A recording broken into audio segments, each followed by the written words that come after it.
Okay. Let's call the Pipestone City Council meeting for July 6th to order, please. Could I have a roll call? Mayor Delaney. Here. Councilmember Schmidt. Here. Councilmember Thompson. Here. Councilmember Swanson. Here. Councilmember Colbeck. Here. We have a quorum. Thank you. If you're able, let's rise for our Pledge of Allegiance. I pledge allegiance to the flag of the United States of America and to the republic for which it stands, one nation under God, indivisible, with liberty and justice for all. Approval of the agenda. Is there any additions, changes, or deletions to the agenda from the council? And I have one addition. We need to add resolution 2026-38, and that's approving plans and specs and ordering advertisement for bids for the airport fuel system replacement. So that will go under new business, item I. I'd entertain a motion to approve the agenda with that change. So moved. Second. Moved and seconded. Any questions, comments? Hearing none, all in favor indicate by saying aye. Aye. All opposed say no, and motion carries. The consent agenda contains the following items for approval: the June 22nd, 2026 regular meeting minutes, the payment of claims, and listing of bills. Entertain a motion to approve the consent agenda. I so moved. Second.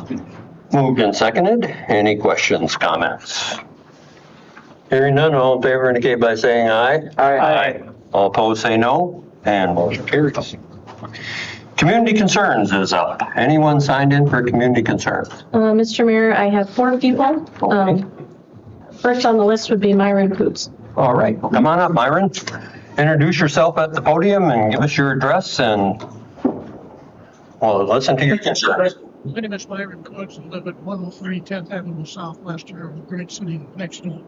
The reason why I'm here tonight is the mayor quickly addressed after the council meeting said that the recreation director would be here to possibly answer questions about soccer. And with that, I took the liberty of inviting a few people that are interested in soccer to attend this council meeting to hear those comments. I would request that have the council would have the courtesy that if there's any individual that would like to speak to that issue during or after that report, that you would do so. Thank you. Okay. Stephanie, do you have any answers for Myron's questions from our last meeting? I can follow up to a majority of them. Recreation Director Robert Peterson actually has a T-ball event tonight, so that's why he couldn't be here tonight. But if I missed something, Myron, will you please let me know? Okay. So some of the concerns that were stated at the last council meeting during the community concerns had to do with the painting of the soccer fields, the spraying of the soccer fields, the establishment of the grass, signage, and I think that was the majority of the things. In regards to the maintenance of the fields, so our Public Works Department has been out there mowing. They've done interseeding since the soccer fields have been established, and they have sprayed already this spring. I learned this morning that there is some clover out there. Like I said, they had already sprayed. I don't know if they need to go back out there again, but they could probably do that. In regards to the watering of the fields, in the past couple of years, as the fields were getting established, they have been watering. This spring, they have not, just due to the timely rains that we've had. So if that's something the council wishes us to do, we can do that. But it seems as though the grass is getting established. Part of the issues, I think, are mostly around the goalpost areas where, you know, there's some more dirt, and that's just as we installed the fields, people wanted to use them right away, and so I think that's just been a struggle to try to get them to use the practice field above the main field, and so that's where we're getting some of those dirt areas.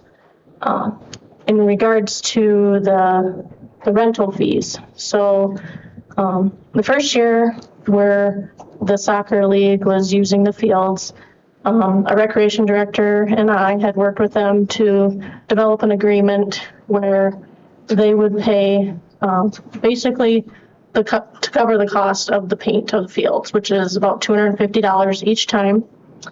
We get a robot that's operated by an employee of the school that comes and paints the lines for that. So the only cost that they were being charged was for the painting of the fields.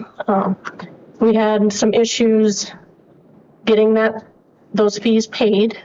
And so we decided this year to develop a rental agreement form. So if anybody wanted to use the shelter, they were going to pay the same rental fee for the soccer field shelter that they would for any other shelter in town.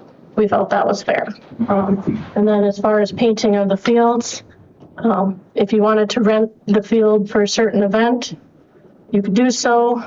And then if you wanted it painted, you would get the $250 charge. So that's where we had come up with that fee, was through the rental agreements. Kind of just like I said, the same process as we use for other facilities, have an agreement in place. It holds the field for those specific events, and helps cover the cost of the painting. I know a question was raised about, do you charge other entities such as softball, baseball, those same fees? Well, if a nonprofit entity does come to us, wants to rent the ball diamonds, they do get charged a chalking fee for every time they have to chalk the fields. So kind of a proportionate fee of what it costs to chalk the field, we charge. What it costs to paint the soccer field, we charge. We've had quite a few issues out there the last year with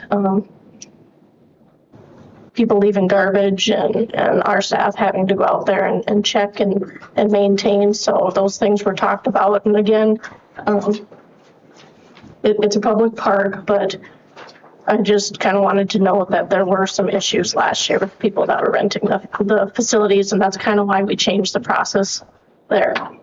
Some things that we have not done yet, which was great that Myron brought it to our attention, was we have not put up a sign acknowledging the donors. So our recreation director and our public works director are working on getting that signage put together. We're working directly with JBS and making sure that the sign gets up as soon as we can. So those were a majority of the things I think I can remember, unless there's something I forgot. If I could address the trash issue. Yeah, the trash issue came up. It was interesting. Mr. Peterson had shown us pictures of the trash out there. And then I started, and I have been in the past, watching, where is the trash? And it's kind of interesting that this is becoming an issue, because years ago, when they were playing at Hill School, they complained about trash. The neighborhood was all upset about trash. While I'm reviewing it, come to find out there was no trash cans out there. Okay, so we put trash cans where the trash was at. And for the most part, it got picked up. In looking at the soccer field, what Mr. Peterson said, that the people that play soccer don't pick up the trash and carry it with them. Well, it's interesting if the trash pile is going to be near the goalpost nets and also in the center of the field, it would seem to me that maybe a trash can back by the goalpost, or maybe a trash can in the middle of the field, would help rectify that situation. And that has not happened. And it's kind of a joke on the side. When you get old, you get grumpy. Yeah, and there's a reason why you do, because you've heard the same arguments over and over again, and you really don't want to hear it again. That's like part of it. So. Well, I thank you, Myron. I know you live out in that area and you have access to that area and see things that we don't see. I'm not out there on a daily basis, and I had no idea that this was going on. And I'm speaking for the entire council. I'm sure that none of us really realized that was happening. So thank you again for bringing it to our attention. And it seems like we can easily solve these issues. We certainly are a football, soccer community, and we established that beautiful field with a local business, JBS, several years ago. And the city put some money into that and did some trading around so that we had that area to develop. And I think it's a win-win. I think it's something that our community needed, and we want to see it continue to grow and get better every year. And so it was kind of disheartening to hear that the soccer tournaments have moved out of Pipestone. And if someone would have came to the council prior to doing that, I'm sure we could have got something worked out. And yeah, I'll tell you what, I tuned into a lot of soccer recently, football, and I don't know how the U.S. is going to turn out or has turned out, but so far the 16, everybody I've been hoping wins has been going down, so we'll see how it turns out. But anyway, again, who else would like to speak on this subject? Come on up. Right, like Tyler Sawyer, came on this soccer. I have over 20 years experience. Okay, from one of the biggest clubs in South Dakota.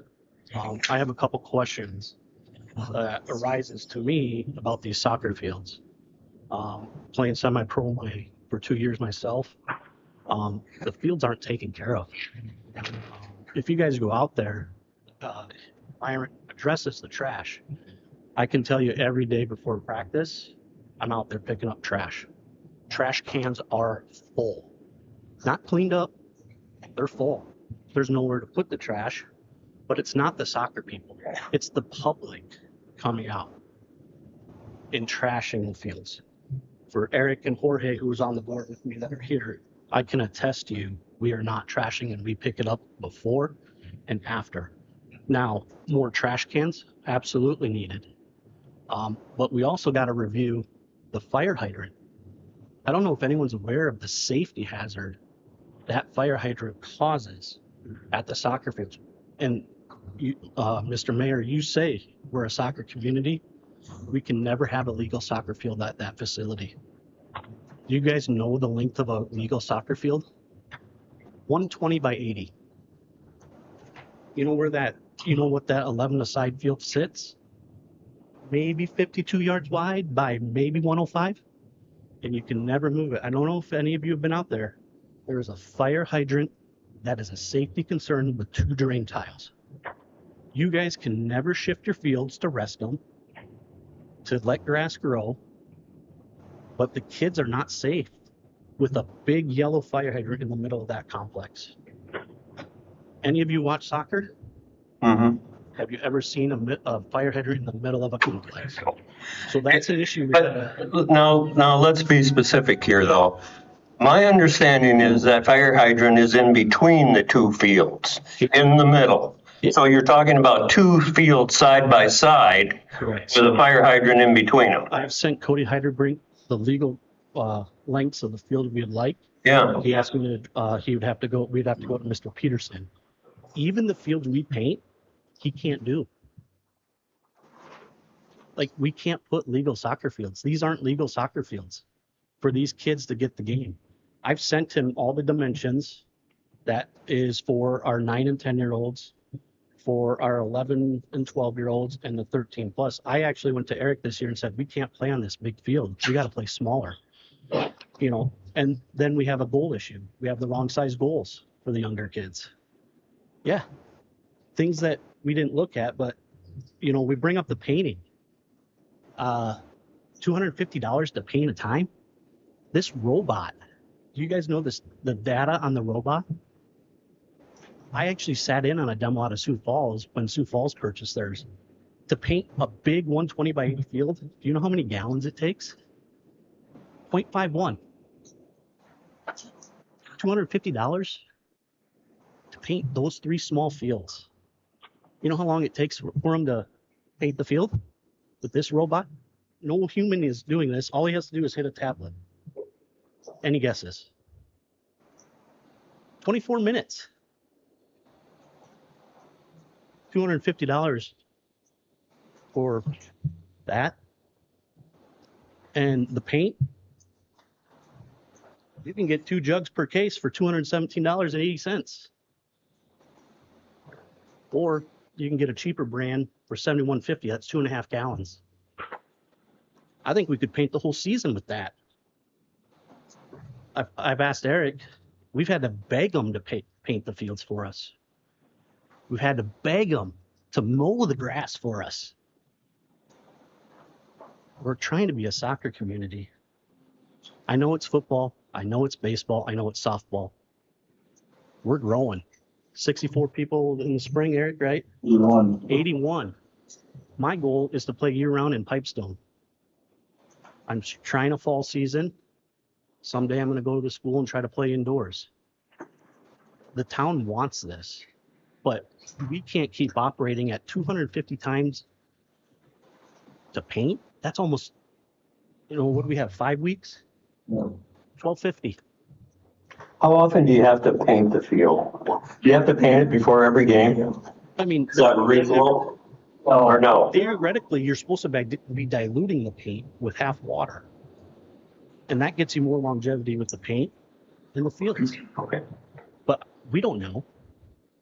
Eric always has to go, hey, Cody, could we really get the fields painted? Hey, they're not, oh, we'll do them Thursday. Okay, so now we're practicing on dry fields. Fields maybe get done for us on Saturday for our games. But I think we can reach an agreement. But not only that is I come from Sioux Falls. I've now been here 5 years. I just got into the soccer here. I left the club. You know what the cities do down there? They partner with these nonprofits and they help paint and not gouge them. They'll even supply the first coating for free. But if you would supply the paint, they don't charge you because it's a robot. They can hit play, go do something else. It's all on a geographic thing. If you've ever seen it, it's amazing. Now, also, I want to point out that that's not the city's robot. And maybe in Sioux Falls probably can afford their own robot and has that equipment.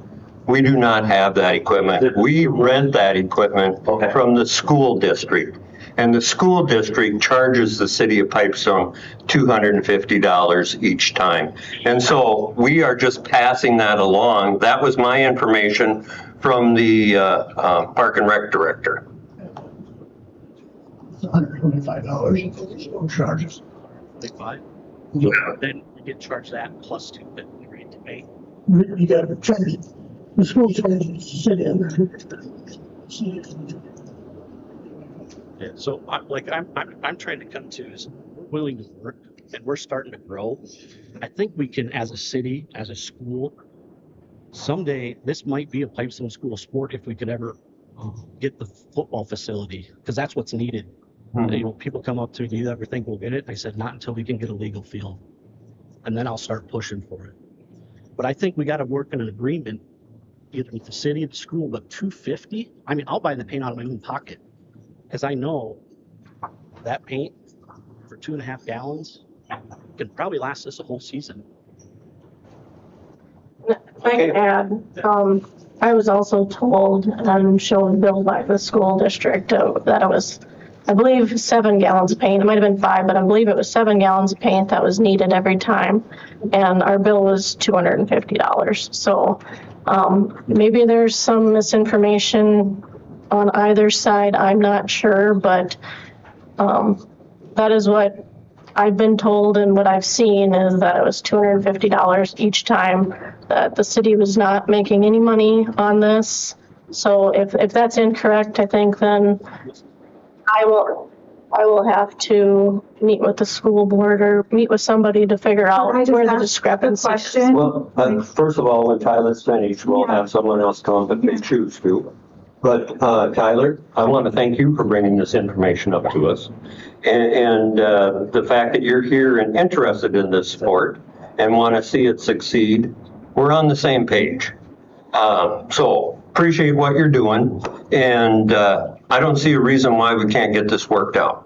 Because the whole goal is to have a good soccer facility. And the fact that it's undersized That's new information to me because we had an engineer hired to put this all together for us. And we had that grant money, and it's kind of a little disheartening to find out that it wasn't done to the specs that are required to be done. But it is still a nice field, and for a community of 4,000 people, we have limits, but we want to be as flexible as we can. We want to have the nicest facilities we can for people. And I think all in all, our parks are in very nice shape and have kept up. And if we're missing out on something, then that's something that will be directed, and we'll make sure that there's adequate trash receptacles and that there's adequate mowing done out there also, because it's done in the other parks. So why wouldn't it be done there? Yeah. I'm happy to ever sit down with anybody and Yeah. talk soccer, because I guarantee not many people know soccer in this community that well. Yeah. And see if we could work an agreement. Yeah. Because the kids' faces is amazing. That I just stepped into it this spring, first time. I'm creating more. If you ever follow us on Facebook, we're trying more. I bought a website. We never had that. We bought a registration system. We never had that. Eric used to run around town grabbing all the flyers because we couldn't get, some registrations, but we're getting there. So I'm open to the school. I'm open to the parks. I'm open to the council. Anytime you guys want to talk, come find me. Well, why don't you coordinate with Stephanie, our city administrator, and stay in the conversation, and let's get this worked out. Thank you again. Yeah, all my data is off Turf Tank, their information, and that's the robot they have purchased. And that's how I know a lot of this information, because I sat in on a demo for 2 hours. Okay. So, thank you. Anyone else like to say something? I just had a question. Oh, with all of that. yeah, come on up. Yeah. So GBS donating this field, was ever planning to paint the fields? Were they just gonna be left then? No, the city, Agreement, was the city supposed to be taking care of that? I guess that's where my concern is, so if we wouldn't have had a league, they would have just been blank. well, I'm not saying that because our Park and Recreation Director would make sure that it's a usable field. We had the grant through JBS, and the city has put some skin in the game because we think it's worthwhile. And so it's a joint effort, but the majority of that funding came through a grant from JBS. And we'll have continuing costs with any facility, and we knew that when we got into this, so. It just seems like it should be one of those maintenance things to keep a park like that going. That's, Right. And as far as the paint goes, before we even have to paint, or before the season starts, we have to tell the city how many times we want it painted. Okay. And then, so we say 3 times, but that's really hard. We don't know how the grass is gonna grow, how the weather is gonna be, if it's gonna rain. To commit to 3 times or 5 times, that's really hard to say. And so, it's like a little hard on us to throw out that much money Sure. and say we don't even say we need it 5 times and we don't need it 3, So there's just those types of Well, there's very things too. few people here that are soccer experts, and we're definitely not. And so there's a learning curve here, and it sounds like that a soccer field requires more maintenance than a ball field would, for example, or a football field, for example. And, are we going to have lines, and we're going to have it set up for league play every day of the week? Or do we just have a facility there so kids can get out and learn the game? And I've got 2 granddaughters in the cities, and they play soccer all year round. And they play it indoors and they play it outdoors when it's this way. And when I'm out there watching them, they don't have those practice fields painted, but that's the majority of the time. That's what they're doing. And then when they go to leagues, then they are painted. But those are different facilities, different places. So, yeah. Well, again, thanks for bringing it to our attention, everyone. And I think we can get this worked out. And just stay in touch with Stephanie, and we'll get Robert when he's available and get things worked out for you guys. So appreciate it. Thank you. Anything else from community concerns? I got one thing, Mayor. Okay, come on up, Joel. I want to ask about this fire hydrant. Where does this fire hydrant get? First of all. Second of all, it was put there to help water the grass. Right, I remember that. And I was the one that made the decision. Yeah. I'd like to know where it needs to go. If it's a hazard, I don't want anybody getting hurt out there. One, two, we have to get it moved. Well, does it have to be a fire hydrant? Can we have some type of other hydrant available for watering and things like that? Why was it a fire hydrant to begin with? The watering system that was bought to water the field needed a certain size volume of water to be able to run the pipe. So that's why it was put. That's why the hydrant was put where it was at. Yeah. So, Well, it makes more sense to have it at one end or the other, not in the middle of the two fields. But I could see where that would shorten up the hose and everything else to water the system, the field. So, yeah. 6 to 1, half dozen to other, but we don't want to see anybody hurt. no, I think that'll be part of the conversation too. It's not going to be easy to get it moved, but Yeah. because it's So we don't want to, ground. right, So, right, tear up the field now. Okay, anything else from community concerns? I do have a couple more people. Speaking, Yeah, come on up. this is I've seen some of the things that they've talked about. Go ahead and introduce yourself. Mark Lund, Pipestone. Yeah, I live on the west side of Townsend, and I watched them develop that. It took them 2 summers just to get the ground level. Anyways, yeah, I have grandkids in their soccer out here. Eric and the rest of the people that started, I don't know if you recognize or not, there's a great interest in soccer. Like Eric said, there's 81 kids, and they go from this big to this big. They're fun to watch. I hope the community of Pipestone realizes the need for this and the need for change. We have Hispanic people that are moving to town. We have other kids that are interested in non-contact sports now. And I think we need to get ahead of the game instead of catching up on the game. We've got an opportunity to make it pleasant. And I was kind of in on the original talking. Yeah, would it be nice to have a high school soccer team? That's the goal. So we can play against Edgerton and other towns like that.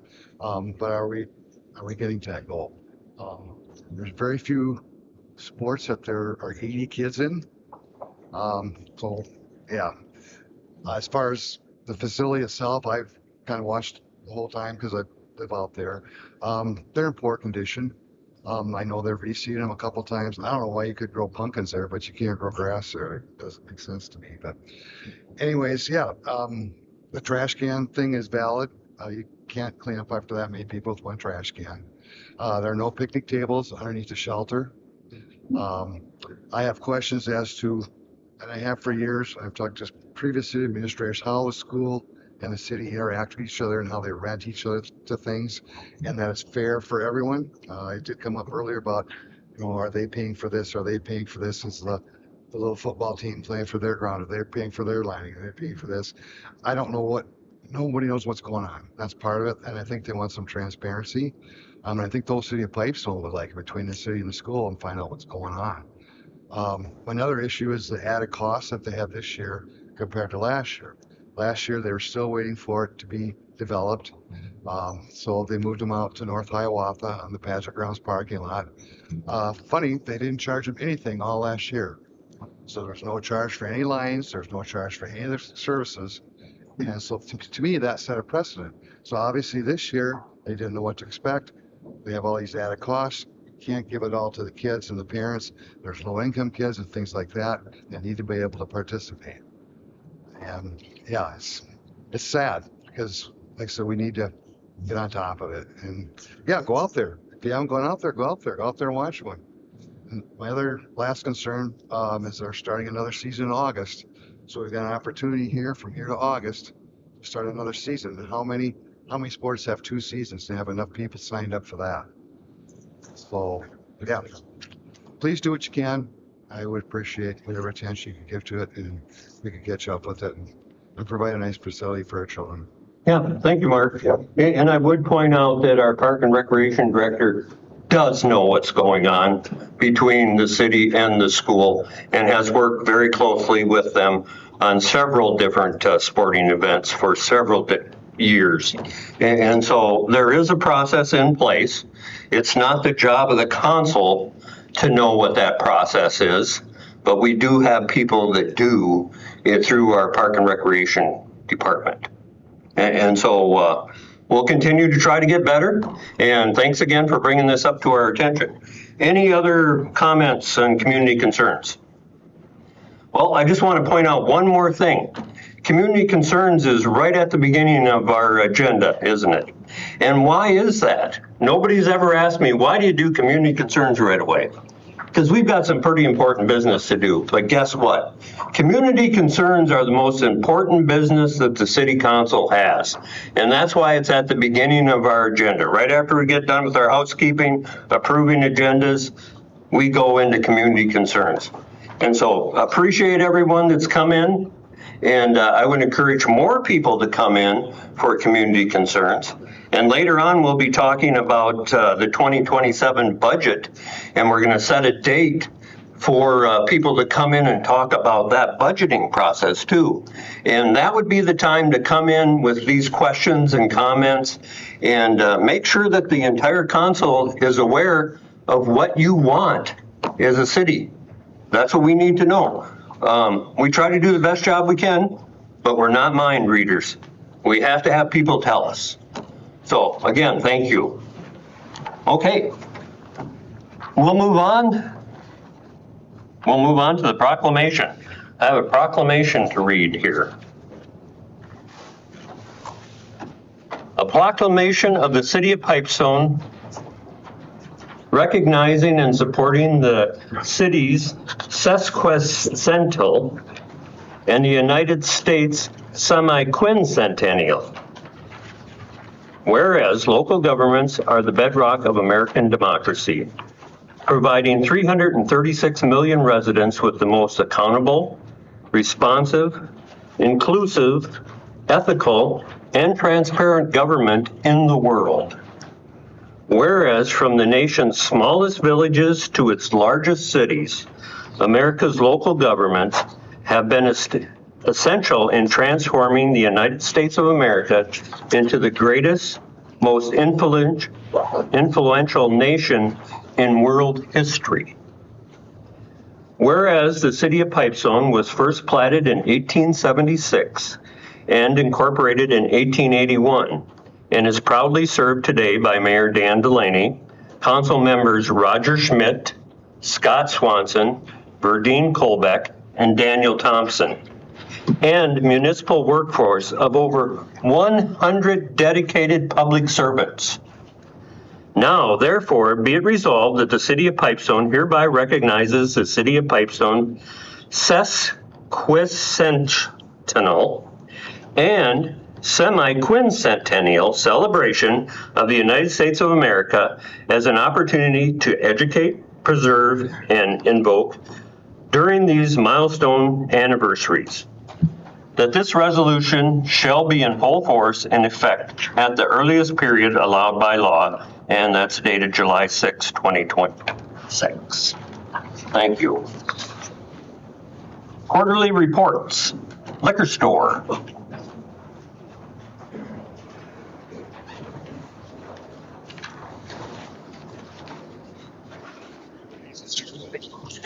Scott? So it's been so long since I've been here that I finally have the state auditor's 2024 report, finally. It only took them 18 months to get it to us. Okay. So overall, the last few years, the sales at the liquor store have declined, but it's not a Pipestone thing. It's industry-wide. In the 2024 report, Pipestone ranked 66 out of 174 towns, I believe it was, as far as sales overall. And we were number 2 in our economic regions for net profit as a percent of sales. We're number 2 behind Marshall in our area. So that's just a little background before we get to the fact that sales are down overall in the industry, and it's continued into 2025 and into 2026. So for the quarterly report, we had a good June. For the second quarter this year, we were only down 2.93% sales. For the year, we're down 2.66, which is pretty common in the area from talking to other liquor store managers, but we're still doing quite well as far as our profit margin. That's other than that, really good. Okay. Well, appreciate everything you do, Scott. And we know that we went through and approved your yearly evaluation at our last meeting, and good comments. And we appreciate your management abilities, and the fact that you have some long-term part-time employees there tells us that. So thank you. Library, and Jody can't make it today, so we'll go into utility.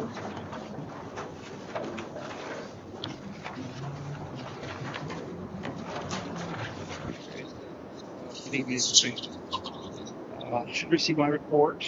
Not a whole lot. Continually working on our service line replacements with sewers. I guess kind of a couple things just to highlight out of that. We're over 700 of them done in town. Still got a fair bit on ways to go yet, but yeah, so continually working on that. Right now we've been kind of consumed with about averaging about 100 locates probably a week or better with Midco and Blue Peak and Center Point and stuff in town. So haven't had a lot of being able to have a focus on some other things, I guess. Probably more emergency stuff, but yeah. Other than that, we're just kind of continuing our day-to-day stuff and Okay. Hopefully start working on some sewer cleaning and stuff here eventually. Some of the maintenance stuff. The locate stuff kind of slows down again. Okay. Well, we're in a transition period there with Midco. Just coming in, we just approved them, and so they're doing the entire city with their fiber optics. And then once you know it, a few weeks before they started, Blue Peak decided to update some of their fiber optics. And so a lot going on there. Yeah. The results will be nice once it's all complete. Citizens will have very nice options available for fiber network. So appreciate your patience with them. And I can see why you're not getting much else done than locates. Yeah. One thing I would suggest if you see flags, leave it alone. Leave them alone. Yeah. Don't touch them. It's been yeah. They're just going to call okay back in and have the flags put back on. Yeah. They get pulled. So just. And appreciate everybody's patience with this because, yeah, it's not fun mowing around those lines and flags and trying to keep your property up to date and keep it clean and your boulevard's torn up or there's heavy equipment there for a few days that you didn't expect, but there's an end to it and it's a good end. Once we get finished, we'll have a nice fiber optic system. So, okay. I guess the only... I think that's really about it. So they started Second Avenue this week. Okay. I should say, but it started this week, isn't today. So they started removals on the south end, working to the Travis probably can talk more about that, but okay, they started some of that. So when you mentioned the 700 sanitary sewer updates that have been completed, is that since the beginning of our program that we have for interest-free loans? Yeah. Update that, or is that just this year, or how far back does that go, Joel? Back to about 2021. Okay. Yeah, You know, some of that stuff is from projects that we, like the 23 project that we did Yeah. over here on the east side. That's figuring that in. So some of that stuff didn't go through the loan program. So that was done as part of the project. okay. But like now, Second Avenue, when we do that, that'll be another, that number is not figured into here. So there's, was there 40 services over there, Travis? 30 services, roughly? I'm not sure, but that'll get updated. So they'll all be up to compliance. Is some of that infrastructure you're working with 150 years old? I don't know about that, but you're getting into the We hope not. the heart of town. The oldest part was the east side. That was Okay. Second Avenue, Third Avenue. That area was probably the oldest part of the town. Where we're at now on Second Avenue, you're probably you're going to be in the earlier than 50, probably I'm guessing 30s, 40s. Okay. So 75 years plus. Flood services over there that'll have to get addressed. Okay. All right. So Certainly not an easy task. Certainly something that doesn't get done overnight. No. But appreciate your efforts on it. And it's been a 6-year project already, or 5 to 6 year project, and we'll continue on probably another 5 as or long as 6. the money is available and we keep getting it, Yeah. it's only a benefit for the homeowner too. So Right. not a lot of places now where you can borrow money interest free Right. and stuff. So Good. I think it's a good thing for the homeowner. Yeah. So Something you only have to do once in your lifetime, you hope. yeah. Okay. Yeah, other than that, like I said, I really don't have anything else for you guys. Thank you, Joel. Thanks, Joe. Anything else from the council?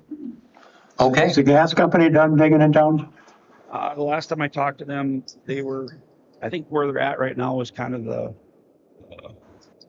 leading edge of being complete. So I think they originally said about a month, and that was about the middle of June is what he had told me. So, I know there's some people asking questions about them digging holes and leaving them open and there was a lot of what happened there was they put in the new main, and then the services came after the fact. Well, then the weather kind of hit late, and then they had to. Of course, we had some streets that that still had holes in them too, that where they were putting the concrete on in December yet, but and then some of that stuff had to get retested before they could put it online, and so and then they had a guy in between all that retired, so then they were trying to move somebody else in, and it was just it was a project that got started too late last year is what happened, and it shouldn't have. And I've had some conversations with Steph about that. Maybe not in the future, not letting some of that stuff get started as leads for a lot of those issues that we had last year. Not that it was some issues, it's just streets that are open. It's outside. How long are those locates good for, the flags? Oh, 'cause mine been, Well, no, I shouldn't say that. They're good for, well, whatever they call them in for. Sometimes they'll call them in for 2 weeks. Next time they'll call them in for 2 days. So I called today because I've had mine in my yard for weeks, and yeah. originally they said MediaCom, and I said, well, I don't have MediaCom, I don't know. So I called 811 today, and I asked, and they said, well, the order's expired anyway. So she said if they did anything, they'd have to relocate again. I said, well, I don't know that they ever did anything, or if it was a mistake or what. Yeah, so. Well, There's so many tickets coming through. I couldn't even tell you. there's a lot of stuff going on. It's crazy. There's a lot of things underground. Yeah. And there's a lot more now. Yeah. So unfortunately, but it is what it is, and just hope nothing gets hit. So far, things have been good. Everybody's been good to work with. So Not good. both Blue Peak and Midco. So I'll even Center Point's been fine too. It's just getting the problem you run into is you're dealing with 3 entities that you're not dealing with just one person. You're dealing with 5 people for each company, and they're all. Then you got the subs that are in the picture on top of that are doing the work, some of the work too on top of it. So then you got that to deal with too on top of it. So it's yeah, it is what it is. It's just trying to get one main contact and work through it. But I know they're moving right along. So I mean I would say probably majority of the east side on the inside of town. It's probably pretty much the fiber is in there where the conduit is in. So I don't know if they're pulling the fiber through right now as guys are doing that, but yeah. Anyway, we're going through plenty of paint, so you see my paint bill on my budget go up. You know why? What happened? Okay. It's not the paint that you want to use at the soccer field. Thank you, Joel. Yep. Public Works.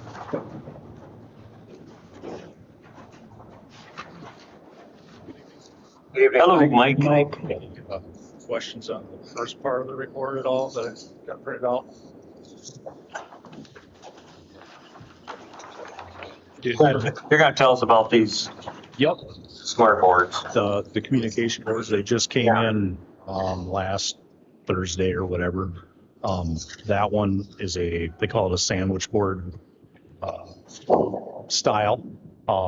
We got that one for the outdoor pool or nonverbal children that if they have to communicate one way or the other, that these are the way they do that. So yeah, that one just came in. That one's down at the pool already. And when the pool closes, we can bring that up to the rec center and put it up there as well. I do have a permanent one that'll go at the Dr. Kennedy Park. The old Hill School Park is kind of what it's known as right now until we get the new sign up. But there'll be a permanent one put up there with this one's designed for pools. The other one's designed more for playground things is what that one is. So, but we'll get that up here before too much longer. Okay. I know they're working on a sign, some sort of a sign for the park, so we can get that put up, and then we'll figure out. I don't want to just put this up and hope the new sign fits in. I kind of want to have it all together. So Yeah, okay. So yeah, that's what. I know that some of the daycares were talking about that, and there's definitely a need for it. And now it's just to educate the public on what it is and how to use it and go from there. 3 daughters in the school system. I didn't realize, I sleep under a rock some days. I didn't realize there's that many children that need things like that. Other, nonverbal one way or another, or Language barriers. Yeah. I believe they're both bilingual as well. They're in Spanish as well. So Okay. I thought that was kind of a neat option. So, Yeah. Good. So yeah, other than that, sounds like I got a few things I can do better on my end at the soccer field. I didn't even think of moving the garbage cans out there. Why? I have no idea, but that was a great idea from Myron to move them out there. If that helps, no brainer. Yeah. So Well, if we need more out there too, there should be adequate ones out there, and that's. There was 4 out there, and they were all underneath the shelter. And Does that shelter get opened up? I couldn't answer that. Okay. The bathrooms, Yeah. I believe, do. Yeah, they're The open now. concession stands, I don't know if that gets used for their events or whoever uses that. I can't answer that. Yeah, that's part of the conversation that needs to take place, and So when the facility is rented, then the shelter is then open that's up, the open. bathrooms are Okay, opened up. all right, okay. Yeah. Picnic tables, there was a few out there, but I borrowed and stole all those for water tower days, and I don't have all that back yet. Okay. So, but it does get mowed every week for the most part. Okay. There's things I can work on. All right, well, thank you, Mike. I'm trying, right? Yep, that's right. Another thing he mentioned about emptying the garbage, do they go out occasionally and empty the garbage can? Or after event or what? Well, and I don't know when the events are all the time, but we do all the parks every Friday. Every Friday, every park gets dumped except Harmon and Southwest is more often because of lunch programs. So it fills up. They use foam containers now, so it fills up fast. But every park, we try and do them every Friday. So Good. Do you have the rest of the signs for the library? yep, I got 2 up, and some kids pulled my flags on ones by Mulbrook, so I'll have to get that redone. Okay. And with the You're gonna go down and the Hiawatha here and then up by the Carnegie Building, up by there too then? I wasn't planning on anything by on Hiawatha. Yes. Yeah, I'll have another set there. The arrow's pointing Okay. there. Is that what you're asking? Okay. Going up 3rd Yep. Street? Yeah. Yeah. I thought you meant further down the block, but no, there'll be 2 on 3rd Street in Hiawatha, and then there'll be 2 on Mulbrooks. Was that 3rd and? Third Avenue. Yep. And then the other ones, did you see the one? I see the one down on the east side, yep. Yeah, there's with all the monkey business going on with the underground stuff there, just to get them ones in before they got into town. But, Okay. yep, they're in. They're on the agenda. I see the stop signs are in by the fairgrounds. Yep, they're not the right size signs. Well, I didn't, Small. I was just going through, I didn't see I just saw them. I got a ton of signs, didn't have the right size stop signs for that, but they are ordered. I expect them to be in any. I just noticed today, I Yeah, went they there. look really goofy right now. They look kind of. When the new signs come in, that's why they're put up that way, so. Okay. But, so yeah, other than that, we'll start spraying mosquitoes this week. Okay. Not really complaints, but some questions. You know, if we're going to start, I know we've already started a week or 2 ago, but I really haven't noticed them too bad unless other people have. But I'd rather be ahead of the game than behind the game. Knock on wood, I don't think they've been bad at all this year, but it doesn't take long. They get a good hatch, and we've had the moisture now, so they come on very quickly, so. You doing that on Thursday nights then? Yep. I think Denerica was working on it today. I don't know if it got done yet for Facebook, but I know the office staff was on it today getting things ready, so. Okay, so this Thursday. Yep, and it'll be every Thursday as needed throughout the rest of the summer, like we've done in the past, so. Good. Other than that, Any other questions for Mike? No, well, thank you, Mike. Yep. Appreciate the updates. Yep, no problem. Like I said, I'll get on the soccer field stuff ASAP, and I talked to his name. He's gonna come down and give me a little more insight on Good. the ins and outs of soccer field maintenance. Tyler. Tyler Sawyer. There you go. I knew his last name. I couldn't remember. Yeah. Okay. Grass was green, and I guess thought that was happy. Okay. Always room for improvement. All right, sounds good. All right. Thank you. Thanks, Mike. And Recreation couldn't make it tonight, so we got law enforcement up. Edison.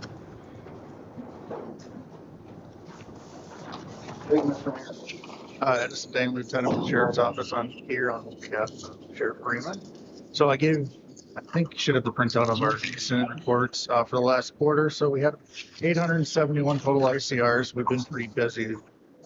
It's an increase. I want to say last time I was here was around 700. So we're about 100 over that. Our top things are traffic violations, 123 traffic violations. After that, we had 49 child abuse cases. So that takes a lot of resources from our office because we do investigate every single one that we get a report on and work with family services on all those also. We had 48 suspicious activity calls here in the city, which I think is good because if someone sees something that's suspicious, please report it to our office. Don't wait 3, 4, 5 days and tell a friend who then they tell us, and maybe it was something big that we could have solved at that time. So encourage everyone to call in. If they do see something suspicious, let us know. Animal calls, we did 43 animal calls and then 36 crashes I wrote down on my notes here in the city. We had Water Tower Festival, went really good for us. The street dance was good. Saw no complaints. Didn't have anything major happen that we had to respond to. The chamber staff did a great job letting our office know about all the community events, times, how many people are expected at different things. So they worked really good with us this year on that. So applaud them and thank them for that. Another update I have here is Motorola our Flex, our RMS program that we have. We're doing really good with that. We're building it out right now. We start user training here next month. And then we plan on going live with it in October. So in the next month, we're going to be getting with the fire department here. And we're going to be building out a computer system with them. So as they respond, we can track each vehicle that they have as they leave. So we'll have definite times for them. Where right now we have a time of the fire department responded at X time. And that's it. Now we're going to be able to tell them the grass rig left at this time, their pumpers here. And we're also going to have apps that we can get to the fire chiefs and the assistants so they can see real lifetime data on what's going on as they're responding, turn by turn directions and all that. So that's going to be good for us here in October. We'll be live with that. Huge learning curve for everybody, but I think it's going to be beneficial in the end. Also with Motorola, we're fully operational now with our body cameras. You'll see all the deputies and jailers are now equipped with body cameras. So those are working good. They all offload wirelessly, all stored in the cloud.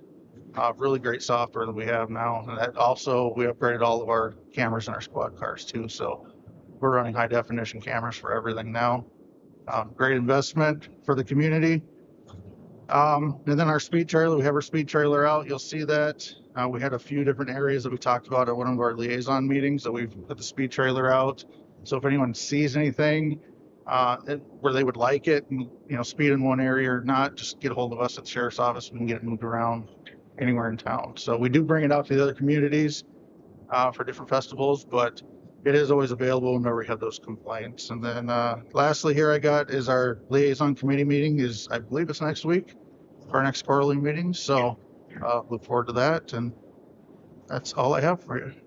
All right. Any questions for Edison? No. Well, thank you, Edison, for the updates. Appreciate it. Okay, we'll move on to legal. And nothing in legal, so let's engineering. The Pipestone Municipal Airport 80 by 80 hangar project, pay request number 3. And Travis, do you have, would you like to give us any information on that?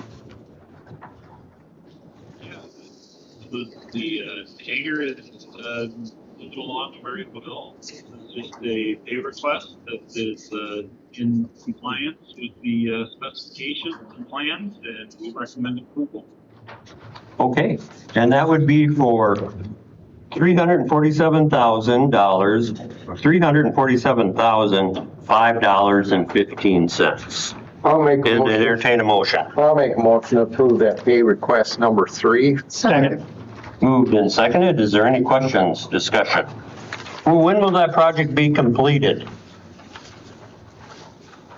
Well, I don't know the answer to that. Okay. But the things are mostly done out there, so I would expect it to be within the next month. All right. Yeah, it's looking good. Thank you. All in favor indicate by saying aye. Aye. All opposed say no, and motion carries. Safe routes to school, pay request number 2. Engineer Travis will share updates and details on the Safe Routes to School project. So go ahead, Travis. Thank you, Mr. Mayor.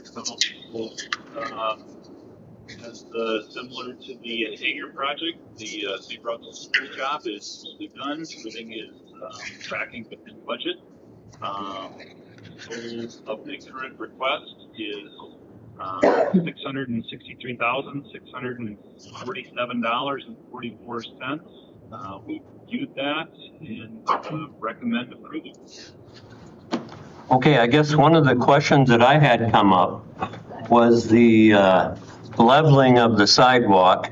If you're walking on the sidewalk, you don't notice it, but if you ride your bicycle on that sidewalk, it is very rough, and it actually vibrates your bicycle.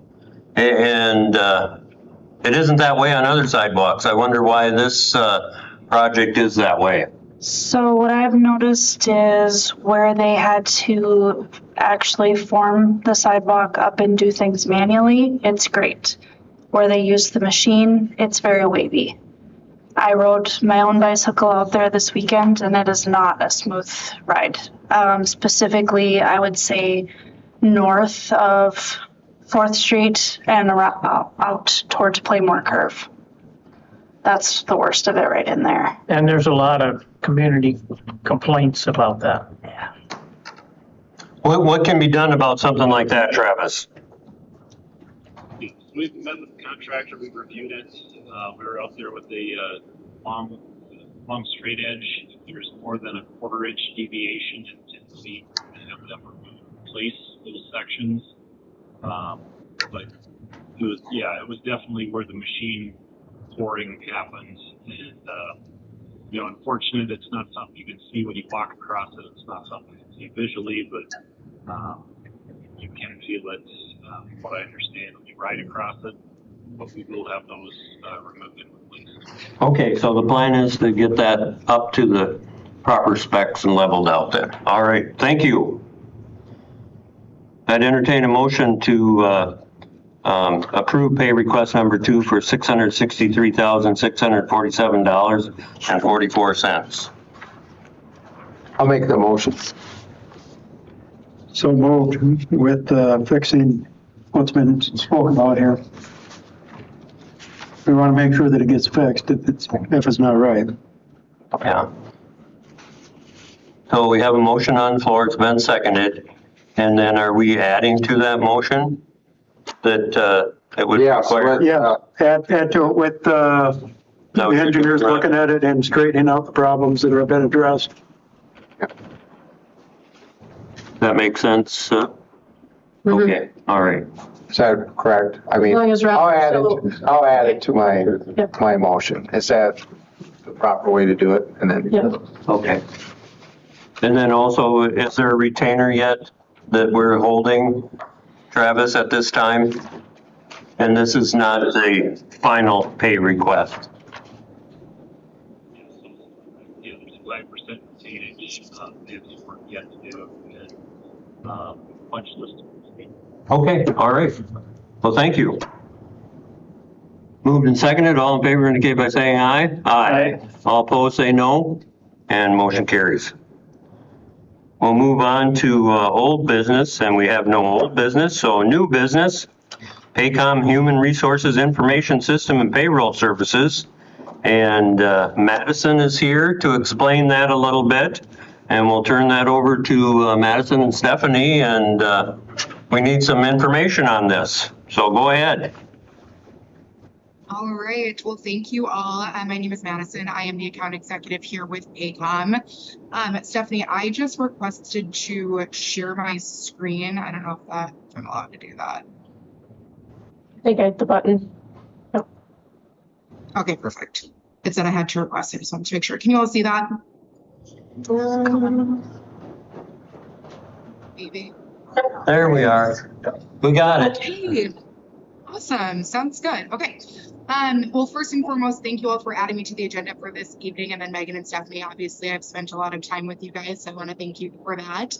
I'm excited to share with you guys a little bit about Paycom, why so many other cities and counties throughout Minnesota have decided to partner with us for their payroll and HRIS platform. So today I'm just going to quickly walk through what your guys' current environment is, what the future environment would look like within Paycom, the impact on other cities and counties that we've had, of course, the financial impact, and then what the implementation would look like.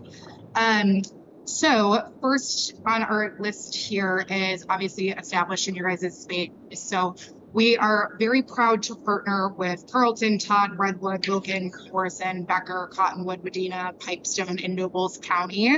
And then as well as most recently City of Laverne, City of Worthington, and City of North St. Paul as well. Obviously, this is a lot of individuals of cities and counties who have moved over to Paycom, a lot of which have been on what you guys are currently on, which is Tyler Technologies and or NeoGov. But the reason that so many of these cities and counties have moved forward with Paycom is to, number one, modernize the outdated technology that the groups were on, making sure that we can reduce compliance and legal risk. So we think of, all the different laws that we've got in Minnesota. So the paid family medical leave, the standard time or the sick and safe time that we have, the meal and break laws, garnishments, I-9s, E-Verify, all of that jazz. Overall improving the operational efficiency within the system, being able to grow without having to add additional headcount on the back end. So without having to add additional HR or payroll individuals on your end, overall better visibility for leadership. So being able to have, good budgeting reporting, overtime tracking, turnover analytics, headcount, all of that jazz.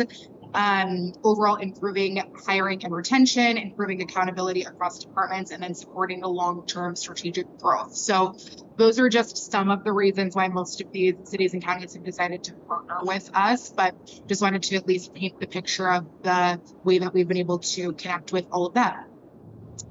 So right now, after connecting with Megan and Stephanie here, there's quite a few different things that you all are utilizing in terms of HR and payroll.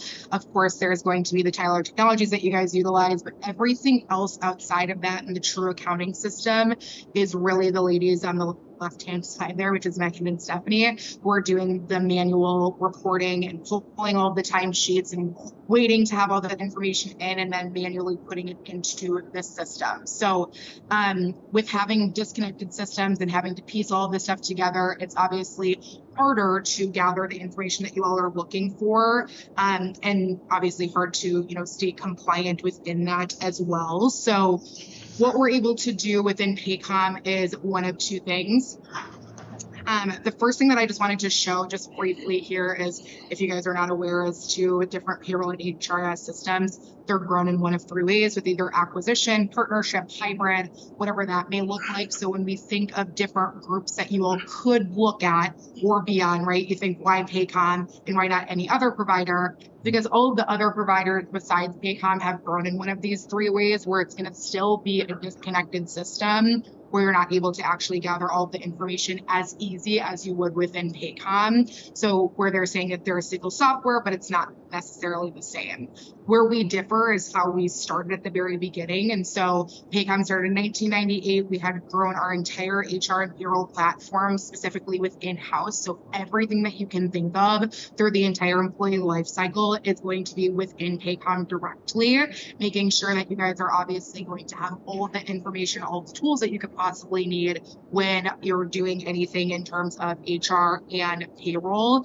So for the future of what Pipestone, for the city of Pipestone would look like, you guys are going to be able to have your organic growth within the single database and then a simplified experience for not only the back office, but arguably more important / just important as the employees that you guys are hiring, than the managers and department heads as well.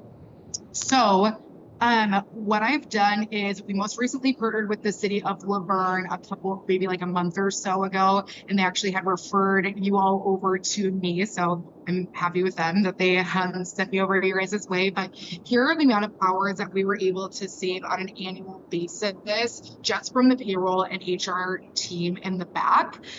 So with just running payroll, being able to save 362 hours, 215 hours for benefits. So I won't read through and go through every single one of these things. You guys can get the gist on this. But when we think of things like being able to get additional grant funding, if we need to have people, figure out any of these community concerns that are going on, we're able to have Stephanie and Megan and the rest of the team be able to take the hours that they would be spending within HR and payroll and actually put it back to what you guys as the board and the council would want to do within the city itself. So 897, in my opinion, is even a little low for the other cities and counties that we've partnered with prior, but just so you guys can get a good picture as to what it would look like for you all, since they're a similar size as the city of Pipestone, for the amount of hours that you all could save specific to that as well, just by switching over to Paycom.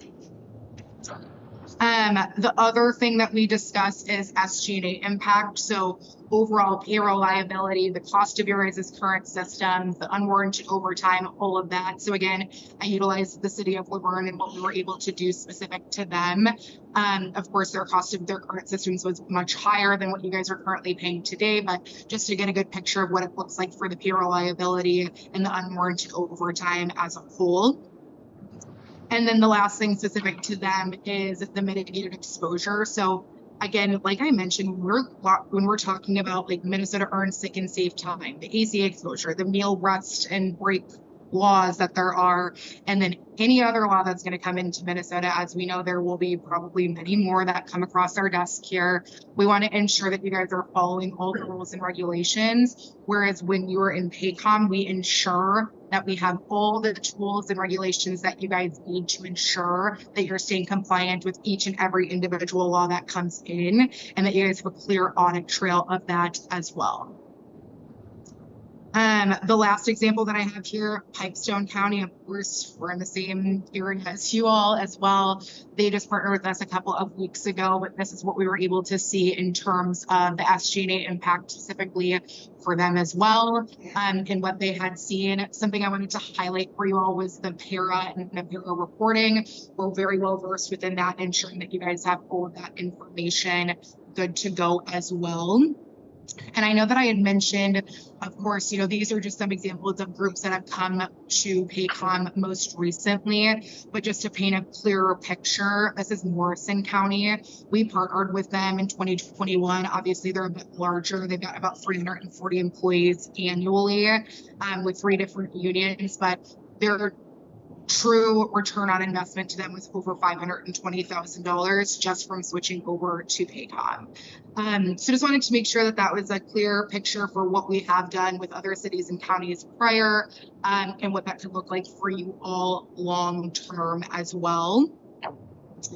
And then this is the product set. So of course I won't read every single line in here, but this is everything that Megan, Stephanie, and I have discussed of what's going to make it the most beneficial for the city of Pipestone to ensure that you guys have within our Paycom system. So this is setting you guys up for the best experience for not only you, but your employees and managers as well, to ensure that we've got everything that we could need, from benefits to, making sure that we've got expenses or e-verify, no more paper timesheets, making sure that this is all in the system. And then on top of that, not having to terminate and rehire all of the seasonal help that you guys have every year, which is a big burden on the back office every time you have to do that. And then making sure that all of the compliance pieces go over to that as well. That's something that you would not have to do within our Paycom system. So we'll get into the pricing here. So we were able to match the pricing to what the city of Laverne was able to do as well. So what this is, our structure of what we're based off of, is per employee per month. So each employee is going to be $28.27. So I have an estimate of what it would be annually and what it would be per month, just because, of course, as you all know, during the summer seasons, you guys are pretty high with like 100 to 130-ish. And then during the winter season, it's around 52. So the initial investment that you guys would have before, or as you sign with Paycom, would be the one-time implementation cost, which is $6,600. I'll go through what the implementation looks like.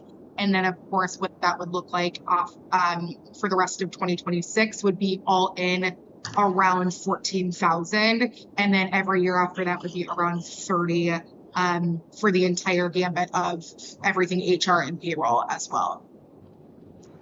Last couple of things here is just making sure that you guys have a full team behind you. So we're all based here in Minnesota. I actually cover all of southwestern Minnesota and then all of South Dakota as well. So myself, I'll be there making sure that you guys are being set up correctly. You guys will have a full transition team. You'll either have Abby, Danica, Christina, Shasta, whoever that may be. They've all worked with other cities and counties within Minnesota prior. So they're all very well versed on that as well.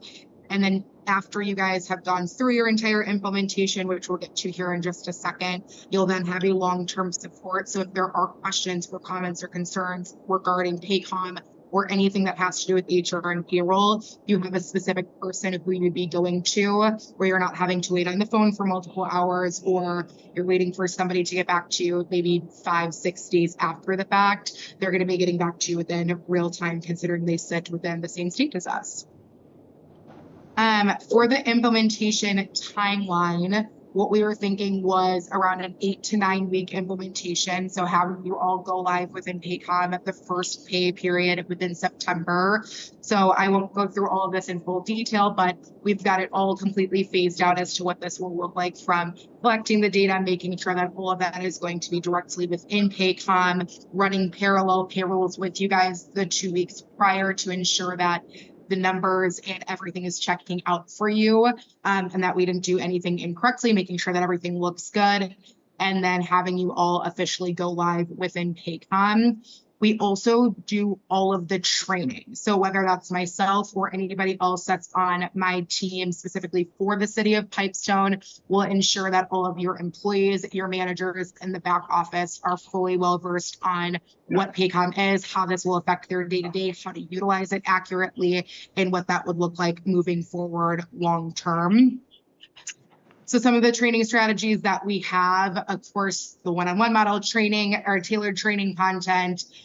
We've got a Paycom University, Train the Trainer. These are all options, but we'll go with whatever works best for the city of Pipestone and go from there, as well as, of course, communication to the employees so they know what's happening. The only thing that really will change for the employee will be how they clock in and clock out, what that would look like, and then how they're actually going to see their information and how they can utilize that effectively and efficiently. So we'll show them that as well.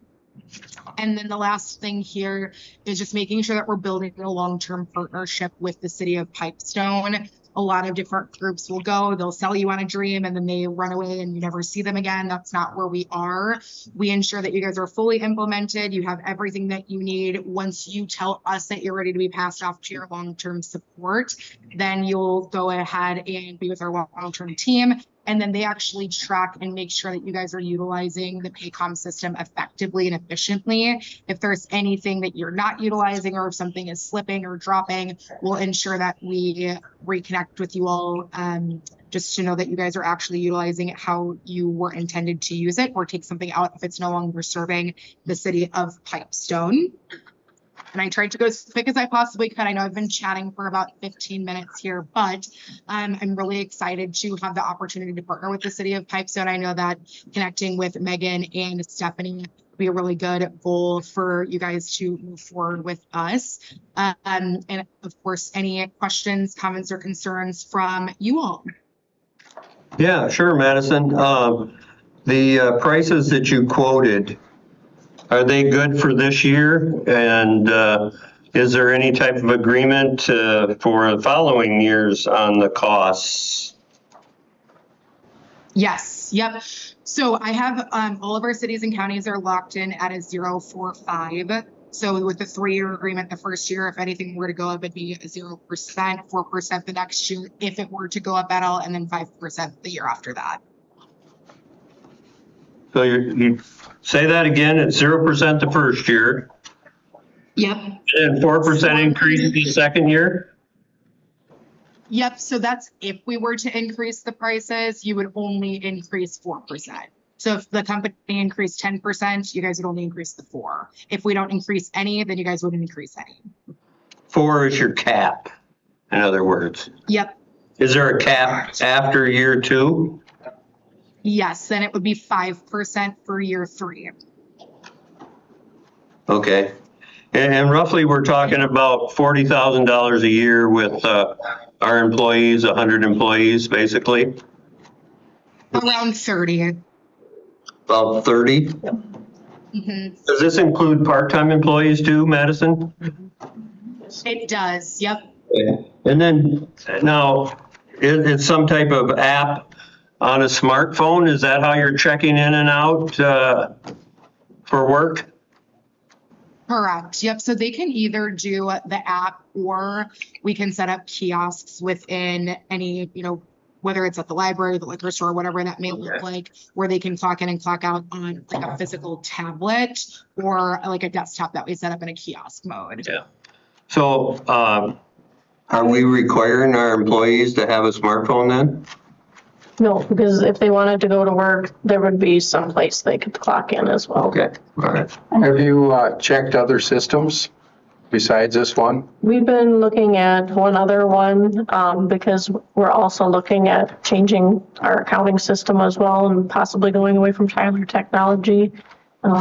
This one just kind of stood out as Laverne's using it and more, let's say, more options with Paycom than the others.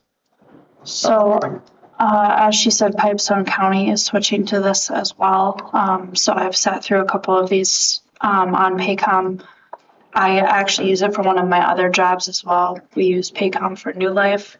It works great. Like, I have never had an issue with it. The app works really slick for those that want it on their phones.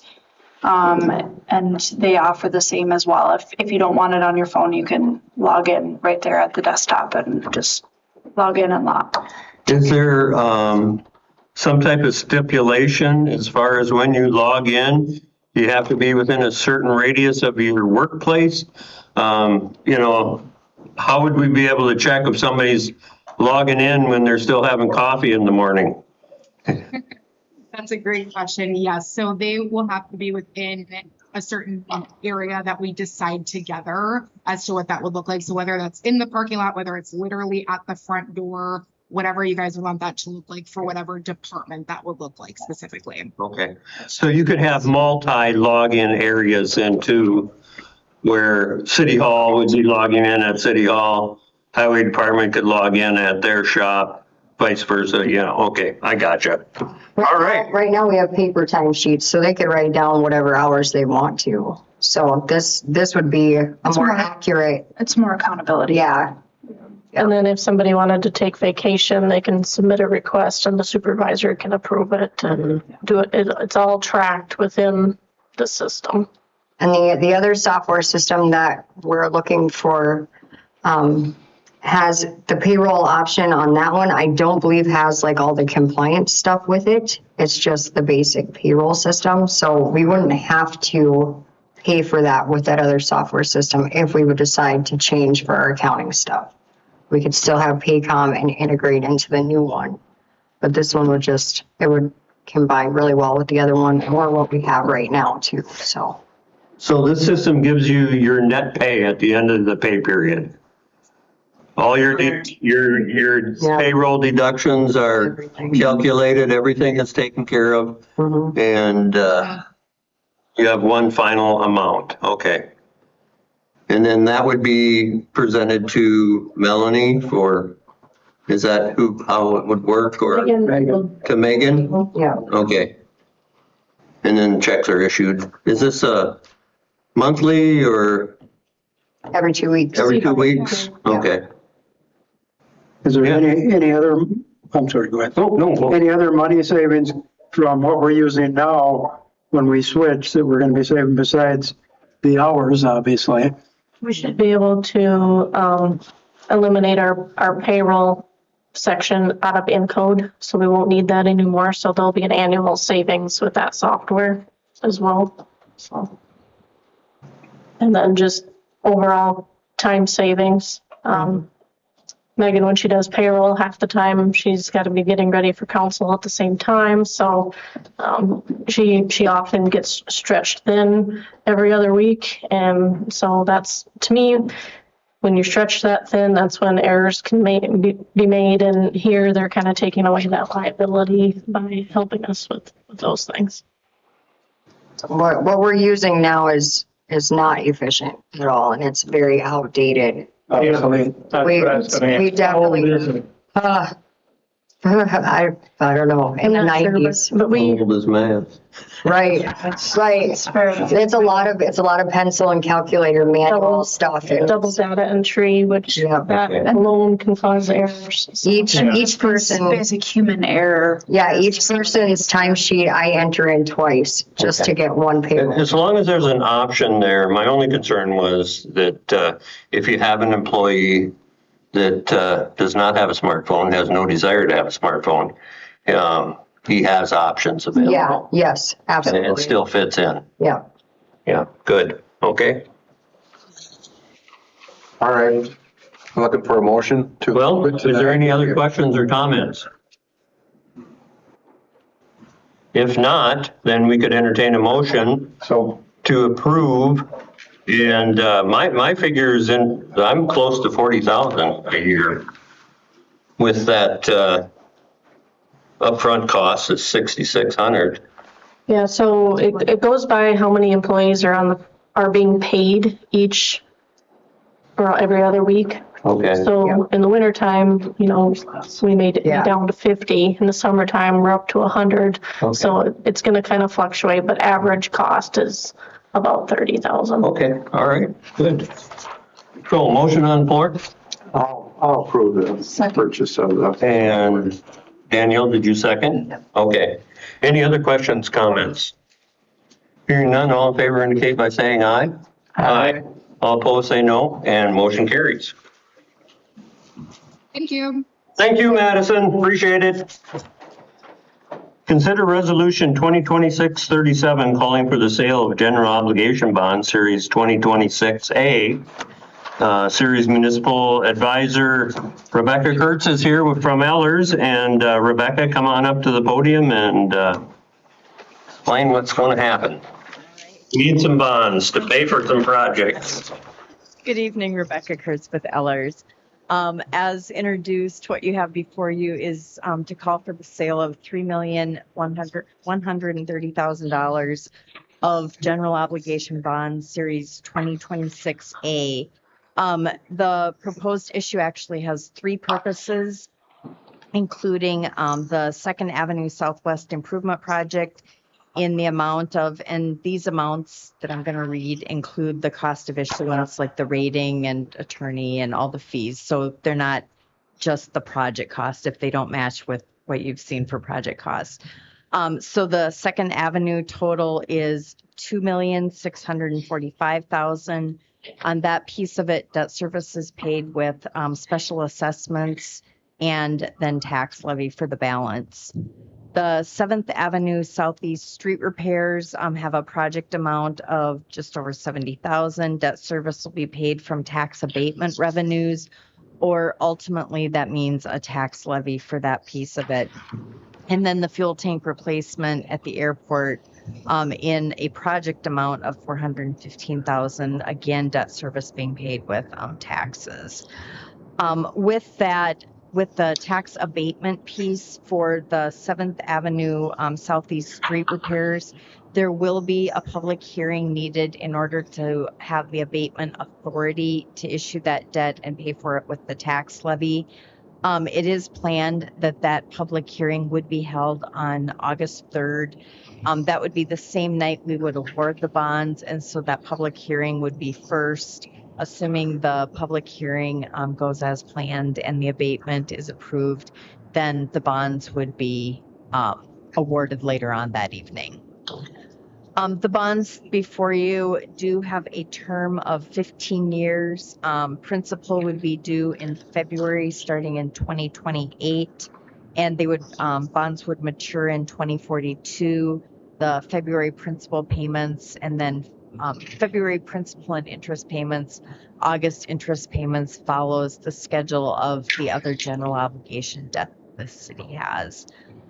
These bonds would be subject to prepayment in 2036 or any date thereafter, which means that at that point, if you had additional funds, you could pay all or a portion of the bonds, or depending on the interest rate environment, if you wanted to refinance for interest savings, you could do that without penalty. Currently, the city does have a AA- rating with Standard & Poor's, and we are recommending that these bonds be rated, and so we would recommend going through that process with staff prior to the sale date of these bonds. Based on information that we know, while I can't ever guarantee anything, I wouldn't foresee any concerns going through that process. With this, there is a resolution prepared that you can call for the sale of the bonds if you choose to do so. That resolution was prepared by Kennedy and Graven, your bond attorney or bond attorney firm. If you choose to approve that, I would be back here on August 3rd for that public hearing, and then also with the bids from the sale that morning. And then assuming those bids were awarded for the bonds, funds would be available August 20th. With that, I'm happy to answer any questions you may have. Any questions from the council?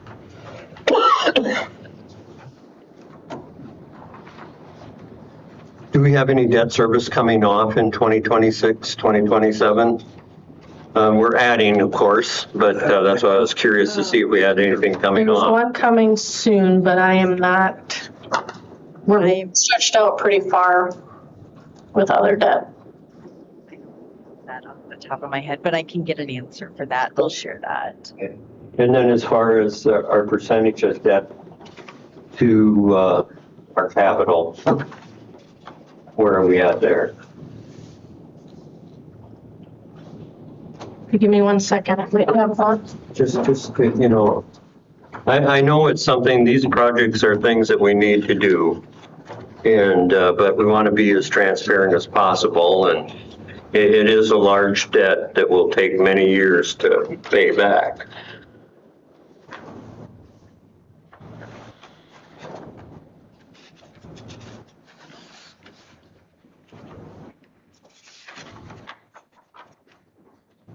Rebecca, is there a certain percentage where a city our size can't go over?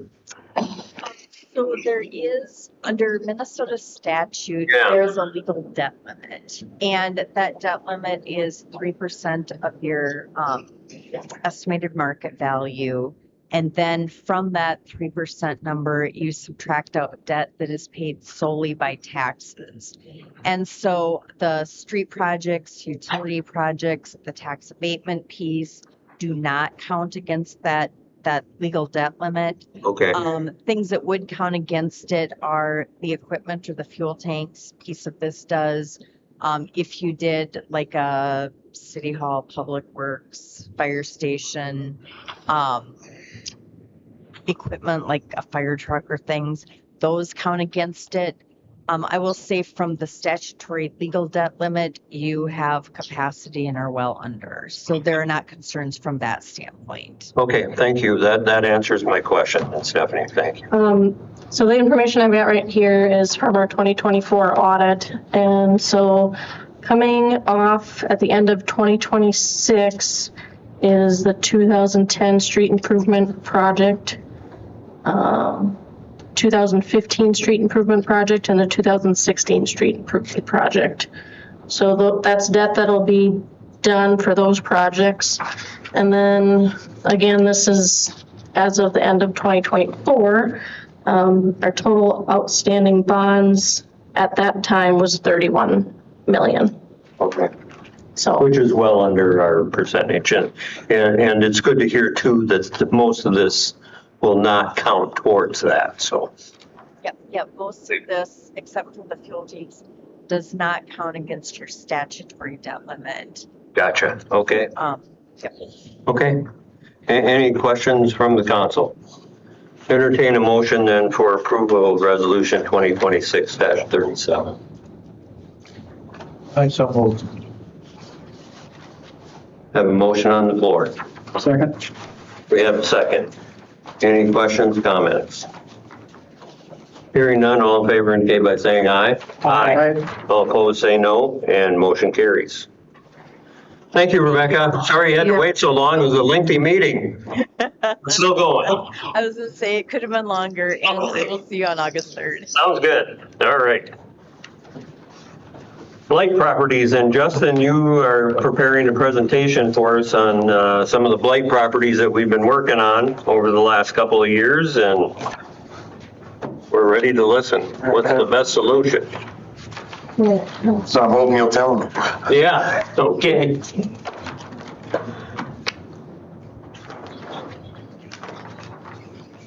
give me 1 minute and I'll do this all the time. All right. Well, our Community Development Director, Justin Schroyer, has prepared a presentation to share blight property concerns with the council. And Schroyer is looking for council input on how to move forward with this abatement of the blight properties. So we're at the point now where it's time to do something with this stuff. And in our packet, there's pictures of all these properties that they've been working on. So I've kind of put together the 10 most wanted. Okay. This is the first one. This is the 601 3rd Avenue Northeast. Well, this building has been declared a hazardous building, obviously. There's no repair to that. The owner had a court date, 23rd of June. We're waiting for the judge to come down with an order that we could go in there and abate that nuisance. Now, that owner has come before the council, and this has been a lengthy process. Has there been any improvements to that area? Because I know, is that a new picture? Because there was some vehicles parked there too. Are they still there? There are still some vehicles there. The house has fallen into more disrepair since we started this. Obviously, It's completely tipped over now. Okay. Hopefully that keeps the demo bill low if it's half down there. Yeah. But, so I mean, that's number one. The rest of them are probably tied for second. This is on West Main Street. It's tax forfeiture property this year. Didn't sell on the auction. Contacted the auditor. This house has been condemned. Contacted the auditor. They have to take it to the commissioner and then have a sale like they used to do. And it would be available for us to purchase at that time. Is that something that they do on a yearly basis, or do they do it when they have necessary, or when they have time, essentially? Is there any state statutes that require them to do it on a regular basis? That's Jason. Okay. She said they don't have time with election years, so that's why they've been delayed so frequently lately. Okay. I got lot sizes on here. This is a fairly decent sized lot, 70 by 50. So I mean, there is some redevelopment potential with some of these. Next one, Peggy O'Neill's house over by the old Central School. That's a usable lot. That will go back on back taxes in 2027, I believe, or after 27. That one kind of spurned this last week after the storm. That big tree fell, almost hit the neighbor's house. And now you can really see how bad that home is with that tree gone. That's one we could probably condemn from the road. You can drive by, you don't have to go inside and make a determination. You don't want to go inside? Probably not. Well, and so the city actually put some cost into this property already by removing that tree. Correct. That was on the city's dime. And this is a deceased person where the house was never probated. It's just sitting in limbo. Right. Okay. There's a few of them on here. Okay. Same scenario with this one. The survivors of this owner never got probate. There was never a will. They don't have the deed or the title or anything like that. This will revert back in next year, I believe, on tax forfeiture. There's another good sized lot on a corner. There's some good redevelopment potential there as well. I do want to reach out to the college when they're building these new houses. We could have a foundation ready for them. They can slap it right on there. A little house like that would fit nice on some of these infill lots. This is right over here on West Main. This is still owned. They're still paying taxes. They did approach us last year about trying to get some help to demo it. They're interested in doing the right thing instead of letting it go back. This is one we could potentially look into acquiring and then demoing. The foundation's completely gone. I'm surprised it's standing. Is that a buildable lot also? Yeah, that's 60 by 150. That's pretty good size. This is right over here by Winter Realties. This one just got sold on the tax forfeiture sale this year to a female party in Chisago County. So she's not down here getting much done with that. This is a real small, odd-shaped lot. This thing's been sold on tax forfeiture more than once, and nothing's ever changing. So it's not the avenue we want to wait for anymore. And Jason, I know you're listening in, and so another question that's going to come up is, these are condemned properties. Can they legally be sold on a tax forfeiture scenario? Like this one, for example, right in the middle of our community and just off Main Street, and it's already went through this process. This is the second time and nothing's happening. So obviously that doesn't work. At what point can the city step in and assess civilly to deal with these? Well, we could use the same process we was using for the Kevin Kellen property, the hazardous building statutes, to proceed in that fashion. So when a property goes back for tax forfeiture, it's the county's responsibility, but actually it belongs to the state, correct? Or am I wrong in that? No, that's technically correct, but the county's kind of holding it in trust. Okay. All right. This one's gonna be another unique one, because there's actually somebody living in this one. There's only a couple windows that aren't boarded up. There's some holes in the roof and things like that. He has received violation letters from a code enforcement standpoint. Told me he was working with UCAP to get the windows replaced. I haven't seen any action since April, so, but anybody that hires a contractor knows how busy they are too. So I don't know if we want to wait that one out. From what I understand, it's a process through UCAP as well. Because essentially what UCAP is doing is they're finding resources for them and pointing them in the right direction and helping them with it, but they still have to take steps in order to get it done. Here's one, this is kind of behind the bowling alley there. That's another one with owners deceased. I did talk to the son last year about getting some junk vehicles and stuff moved around.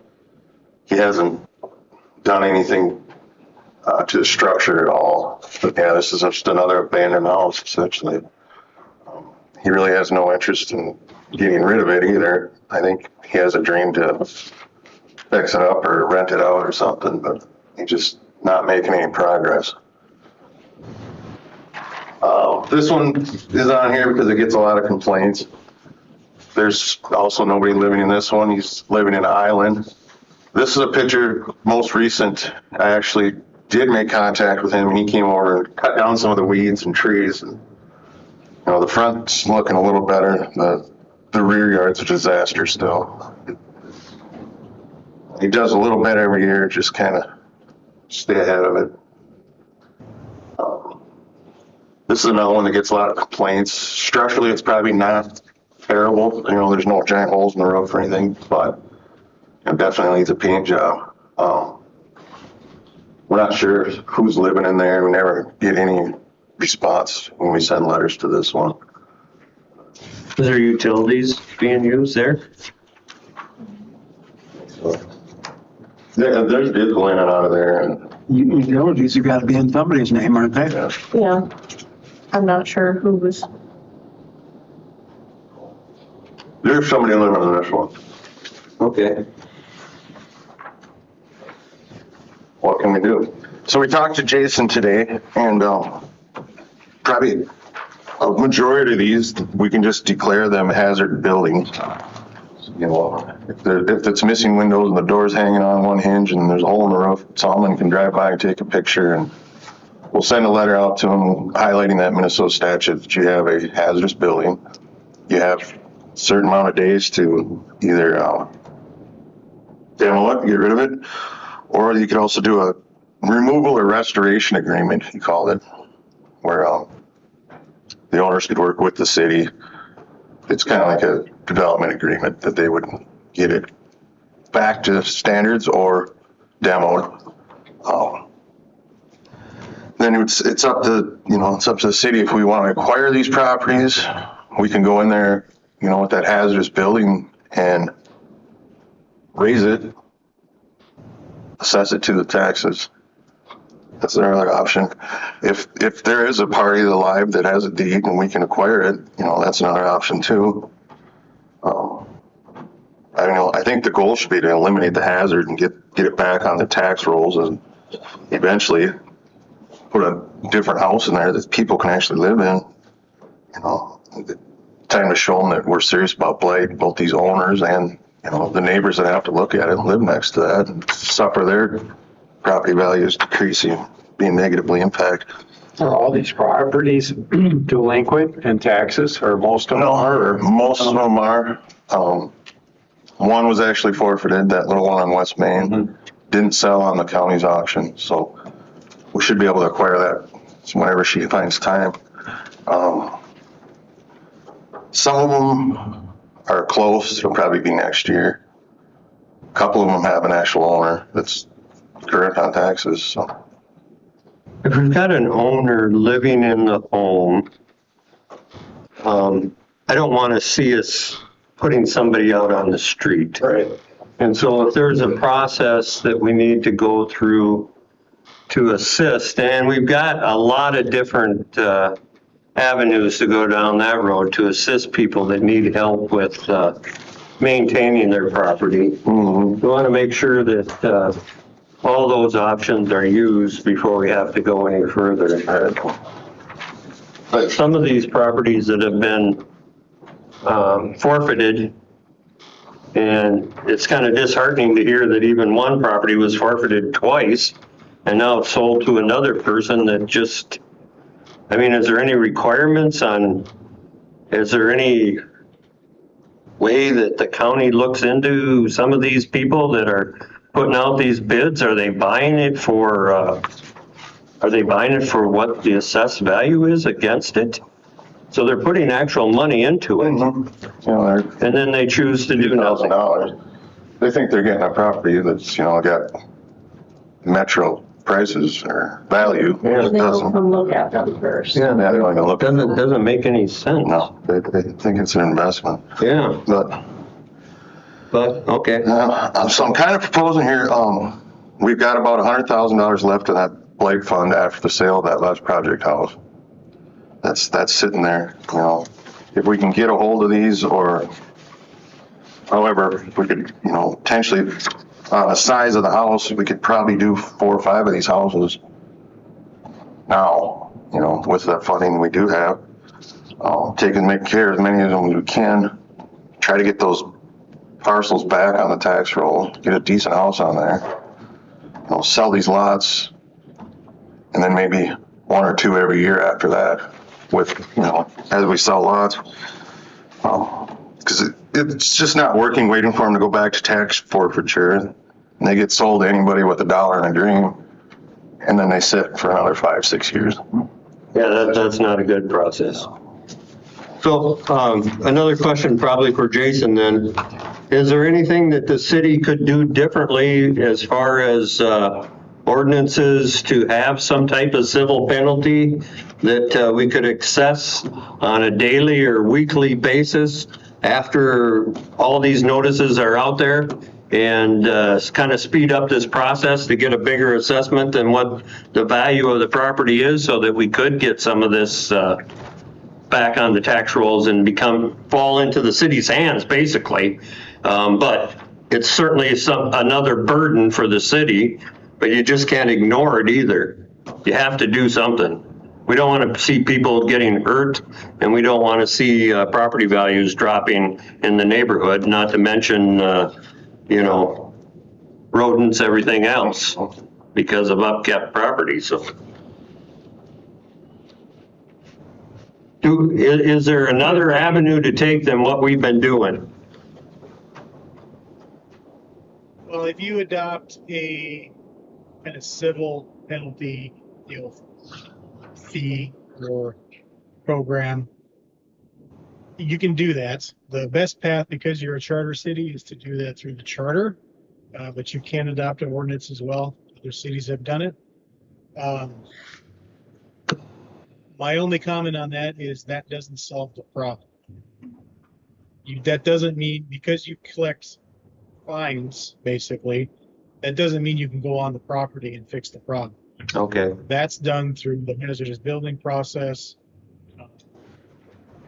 The district court, if it's kind of zoning ordinance violations or other kind of nuisance violations, going through that process. These structures, just looking at these pictures, I think it's fairly easy to say most of them would be able to be labeled as a hazardous building.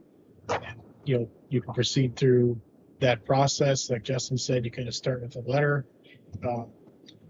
You can include in that process, before you get into court, make a request for a removal or a restoration agreement.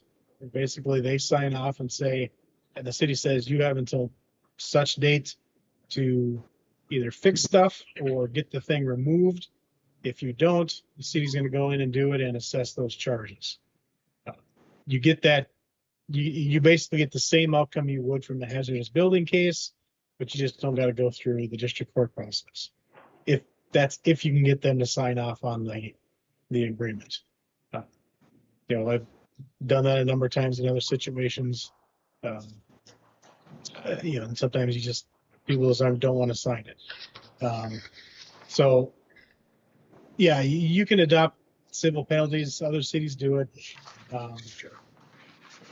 And it's, you can assess those charges, all that stuff, but my issue, and I think kind of what Justin even kind of alluded to, was it doesn't solve the problem. It doesn't fix it. If people are going to show up at City Hall at a council meeting and still say, okay, fine, you assessed all these penalties and fines against them, but the problem's still there.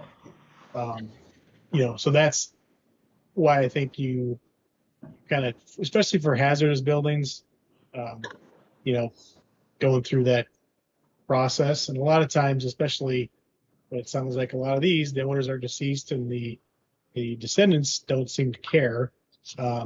You're going to get a default judgment,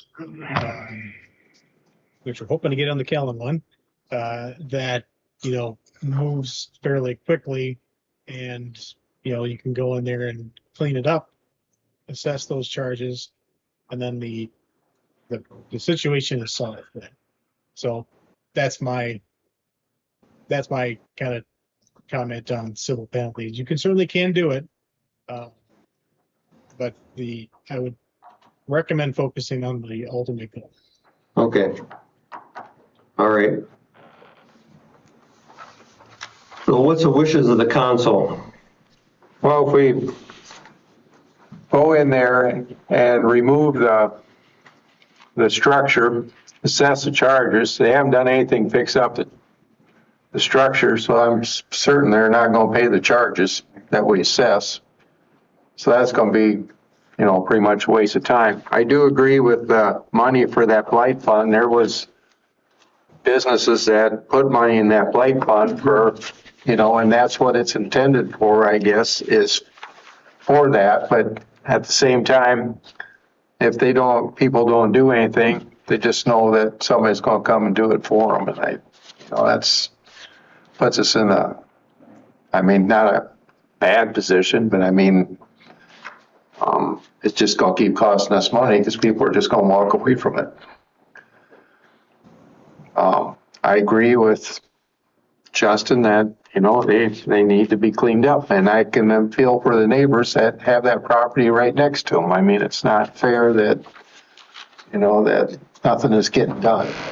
And I agree with that, you can assess fines, but that's not going to cure it until you remove the property. So, well, the longer you leave them, that's why eventually that whole neighborhood will turn into that mess like that, because why should they care if nobody cares what's going on with the rest of this?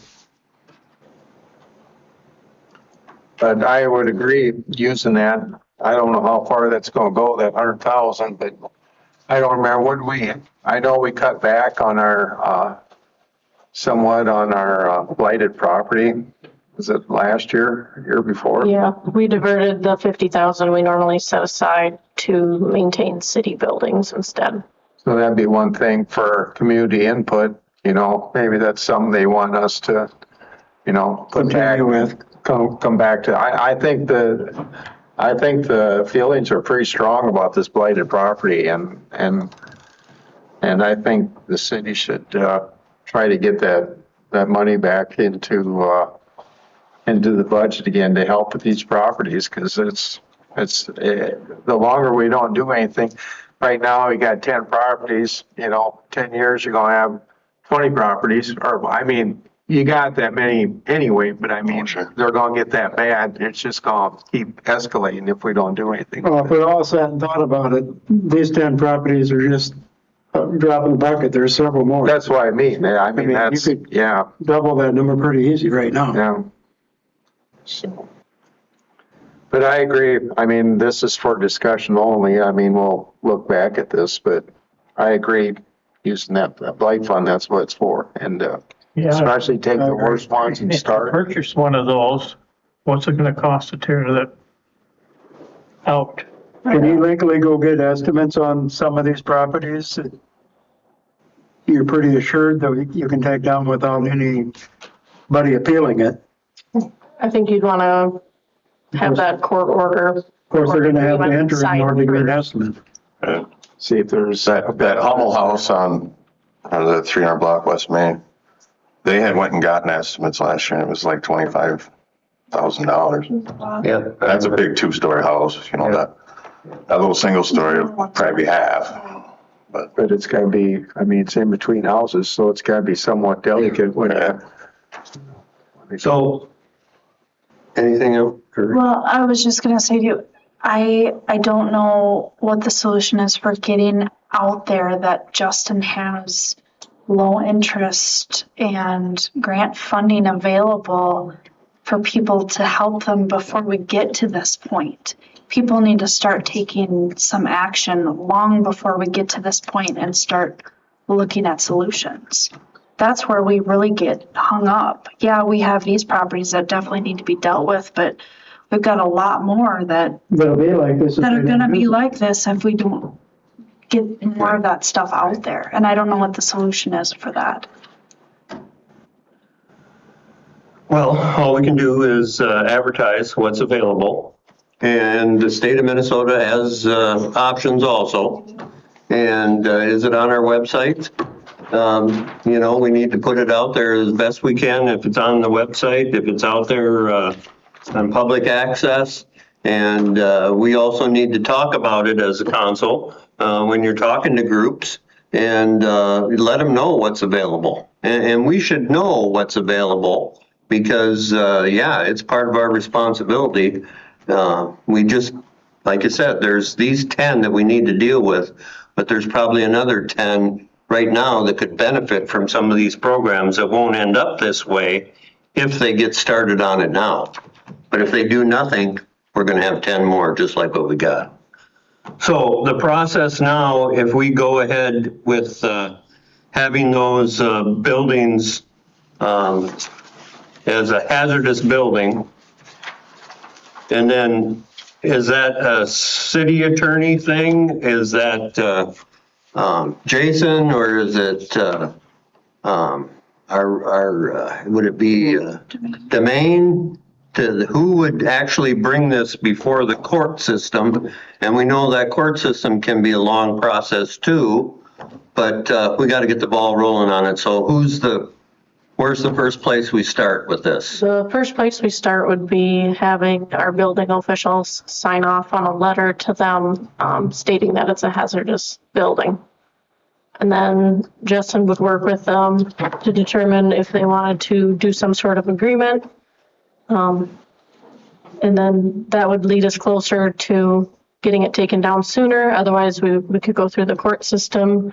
Jason would help us with that, and it'd be the similar situation to what he's doing with the Kellen property, and just wait for the judge to issue the order for us to be able to take it down. So does our building official need council approval every time he decides that this house is property that's a hazard? He does not. I think where the council That's a good approval thing. comes into place would be more from the budget perspective of how we're gonna pay to take these down. Okay. We talked a lot about it. You can assess these costs, you know, to the properties, but the likelihood of getting some of that money back, if it goes back on taxes or what have you, is probably pretty slim. So it's kind of it's a council effort, but it's a community effort because it's gonna probably take taxes in the long run to clean up these properties. It's a catch-22. There is no good solution, but you just simply can't ignore it. And if you're ignoring it, it's only going to get worse. That's probably the least favorable solution to it, is ignoring it. So we need to have our building official do his job and get this process rolling. And it's going to be a cost, but we do have funds available for that. And if we end up with someone hurt because we're not doing something, that cost for that removal would be very minimal, I would think. So we need to get the process going. That's my opinion.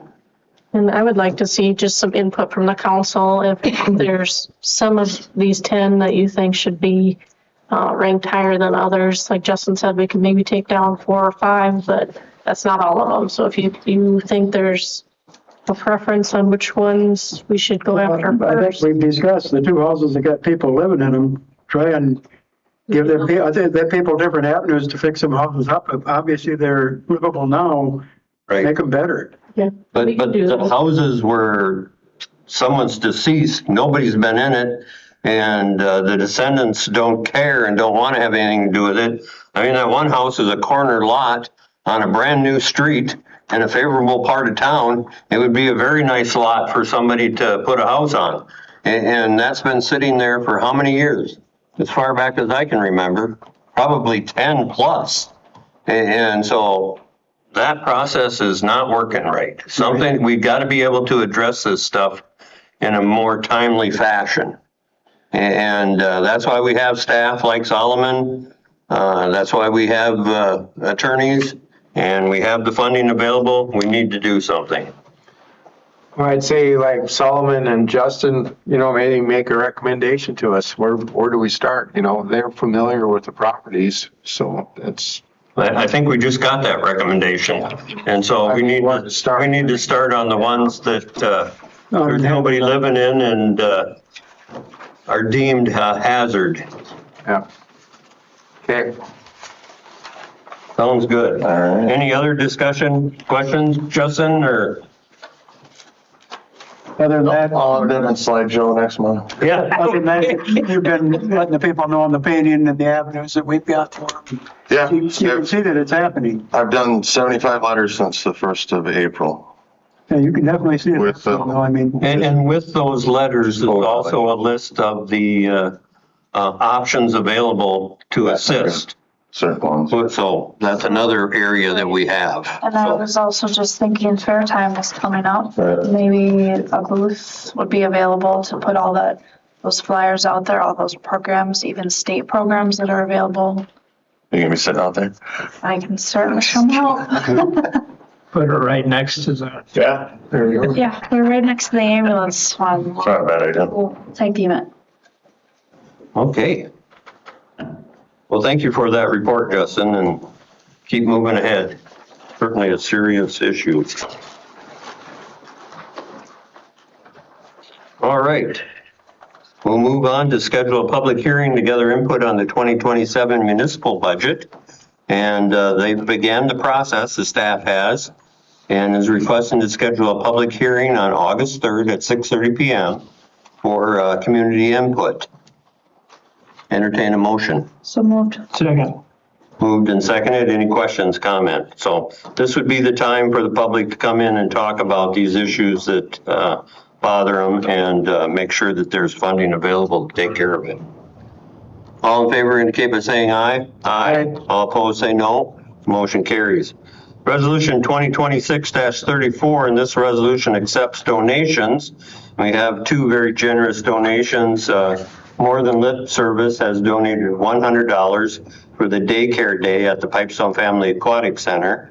And Reactive Wellness has donated $50 for the daycare day at the Pipestone Family Aquatic Center. So entertain a motion to accept those donations. Second that. Moved and seconded. And thank you for these very generous donations, like I said.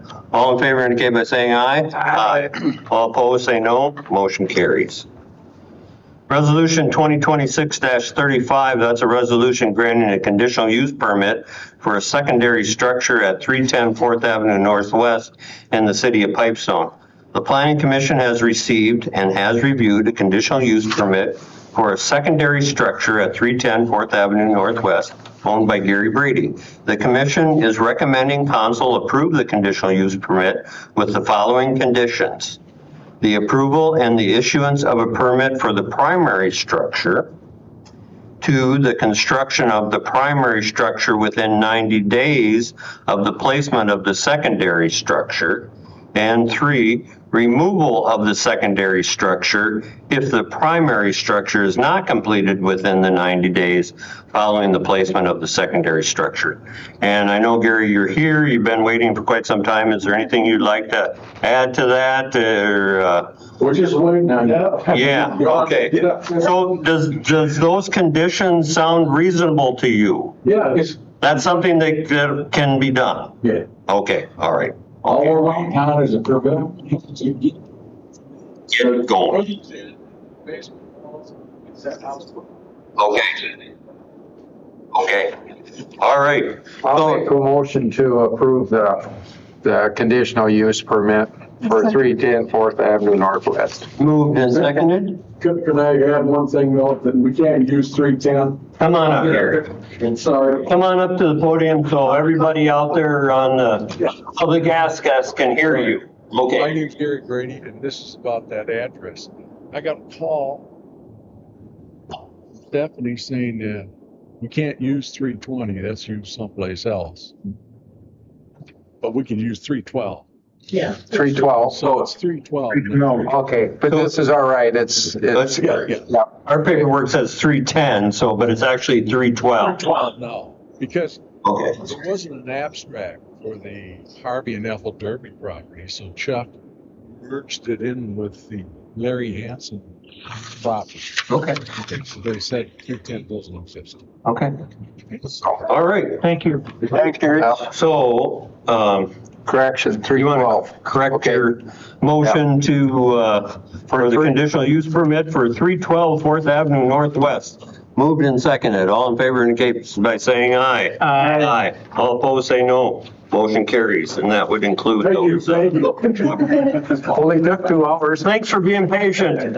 You better bring a pillow next time you come. Bring a pillow with you next time. Yes. Take my hearing aids out. Okay. Thank you. Resolution 2026-36. This resolution is granting a conditional use permit for the Southwestern Minnesota Opportunity Council, and the Planning Commission received and has reviewed a conditional use permit for the construction of an educational facility at the intersection of Hiawatha Avenue and 11th Street Northwest from the Southwest Minnesota Opportunity Council, SMOC, S-M-O-C. The recommendation to the Pipestone City Council by the Planning Commission is to approve the conditional use permit with the following conditions. The installation of down-pointing lights and the planting of tall multi-stage trees to obstruct the sight line of the National Monument. So entertain a motion, or Dan, did you want to have anything to say on this, or? I didn't want to be ignoring you. No. Okay. Just here if there's any questions. So. Yeah. Any questions or comments? I guess, why the trees? Well, during the conversation, there was some talk about the building being unsightly to the visitors at the National Monument. And so the commission came up with the idea of requiring the trees to block the view of people on the monument trail, because there is some opposition from the people at the monument of developing that property. just to make, so everybody's aware. Yeah, yeah. I'll make a motion to accept resolutions 2026-36. Second. It's been moved and seconded. Is there any other questions or comments? Hearing none, all in favor indicate by saying aye. Aye. All opposed say no, and I will vote no. Motion carries. Temporary on-sale liquor license application. Mr. Mayor, may I address the council at this point? In regards to? Just some thoughts I'd like to share with you. Yes, go right ahead. Yeah. Yeah. Excited to, right? So just like to thank the commission for the due diligence on this. This has been a long process, going back prior to COVID, as you know, where we had to have it plotted and so forth. And we are still working with the federal government for a grant on this. It was rather strange. We had to actually, SMOC had to actually own the property before they could submit a grant for money. It's very strange how the government works. But in any case, just wanted to express my appreciation for the partnership and as we move forward with this. And again, with the grant process, we don't know if and when it will be approved. Now, this conditional use permit, is this good for 12 months? And can it be extended? Typically, I believe they're good for a year. I'm not sure if it stays so. Yeah.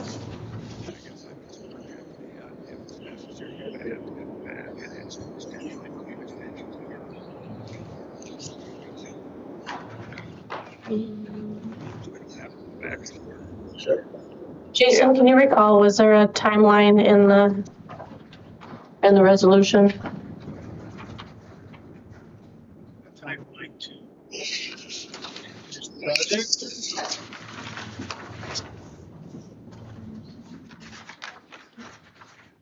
They're talking about a CUP. The CUP runs with the land. It goes far. It's approved 2 years. That's it. But again, thank you for the opportunity to express my appreciation to Mr. Mayor and the other council members here. So moving forward, why does it always take forever to get anything done? Yeah.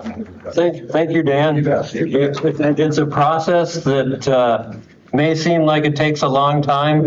And the reason for that, I believe, is that government needs to look at everything thoroughly before they make decisions. And just making quick decisions is not a good way to operate. And I guess my thought is not necessarily that's 5 years. Yeah. It's mind-boggling.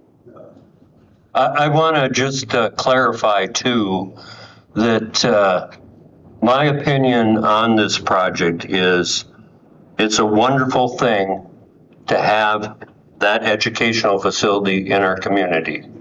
And I voted against it because it seems like government always wants to build new buildings.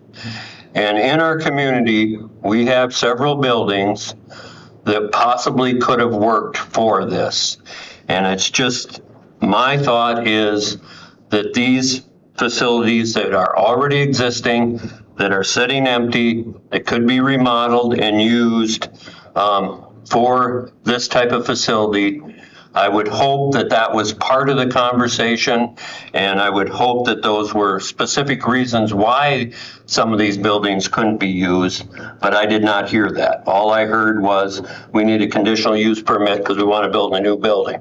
And we have vacant buildings in Pipestone that I think would have met the purpose of what we need to do here. So that was my thought process behind my voting against it, not because I'm against the Southwest Minnesota Opportunity Council and what they do, because they do wonderful work. But I just would have liked to have seen some of the buildings that we have available here used instead of just building new when it comes to government funding. So, Again, as this project was drug out for 3 years, those were considerations that were taken many years ago. In fact, one of the first ones we looked at was Harry Hansen's building. I don't recall what the one the PUC owns now. That was also part of this grant process. We had to have statements from the realtor saying that there was not any existing facilities that were capable. So yes, point well taken. That was prior to the Harquist property being available. We started this up. Harquist property would have been a good use for it, but that wasn't available when we started this process. Okay. But yes, So very good point, Dan. So basically, we end up where we're at today because of the red tape with government. And like you said, it takes forever. And it probably would make, there's probably better solutions for this. And since the process, they weren't available during that time, they are now. It's too bad that you can't get into it and do what makes sense instead of just following the red tape. But that's another whole conversation, and we could spend a lot of time on that. So, and recall too the Baptist Church where Head Start has been at for at least 45 years. I'm aware of.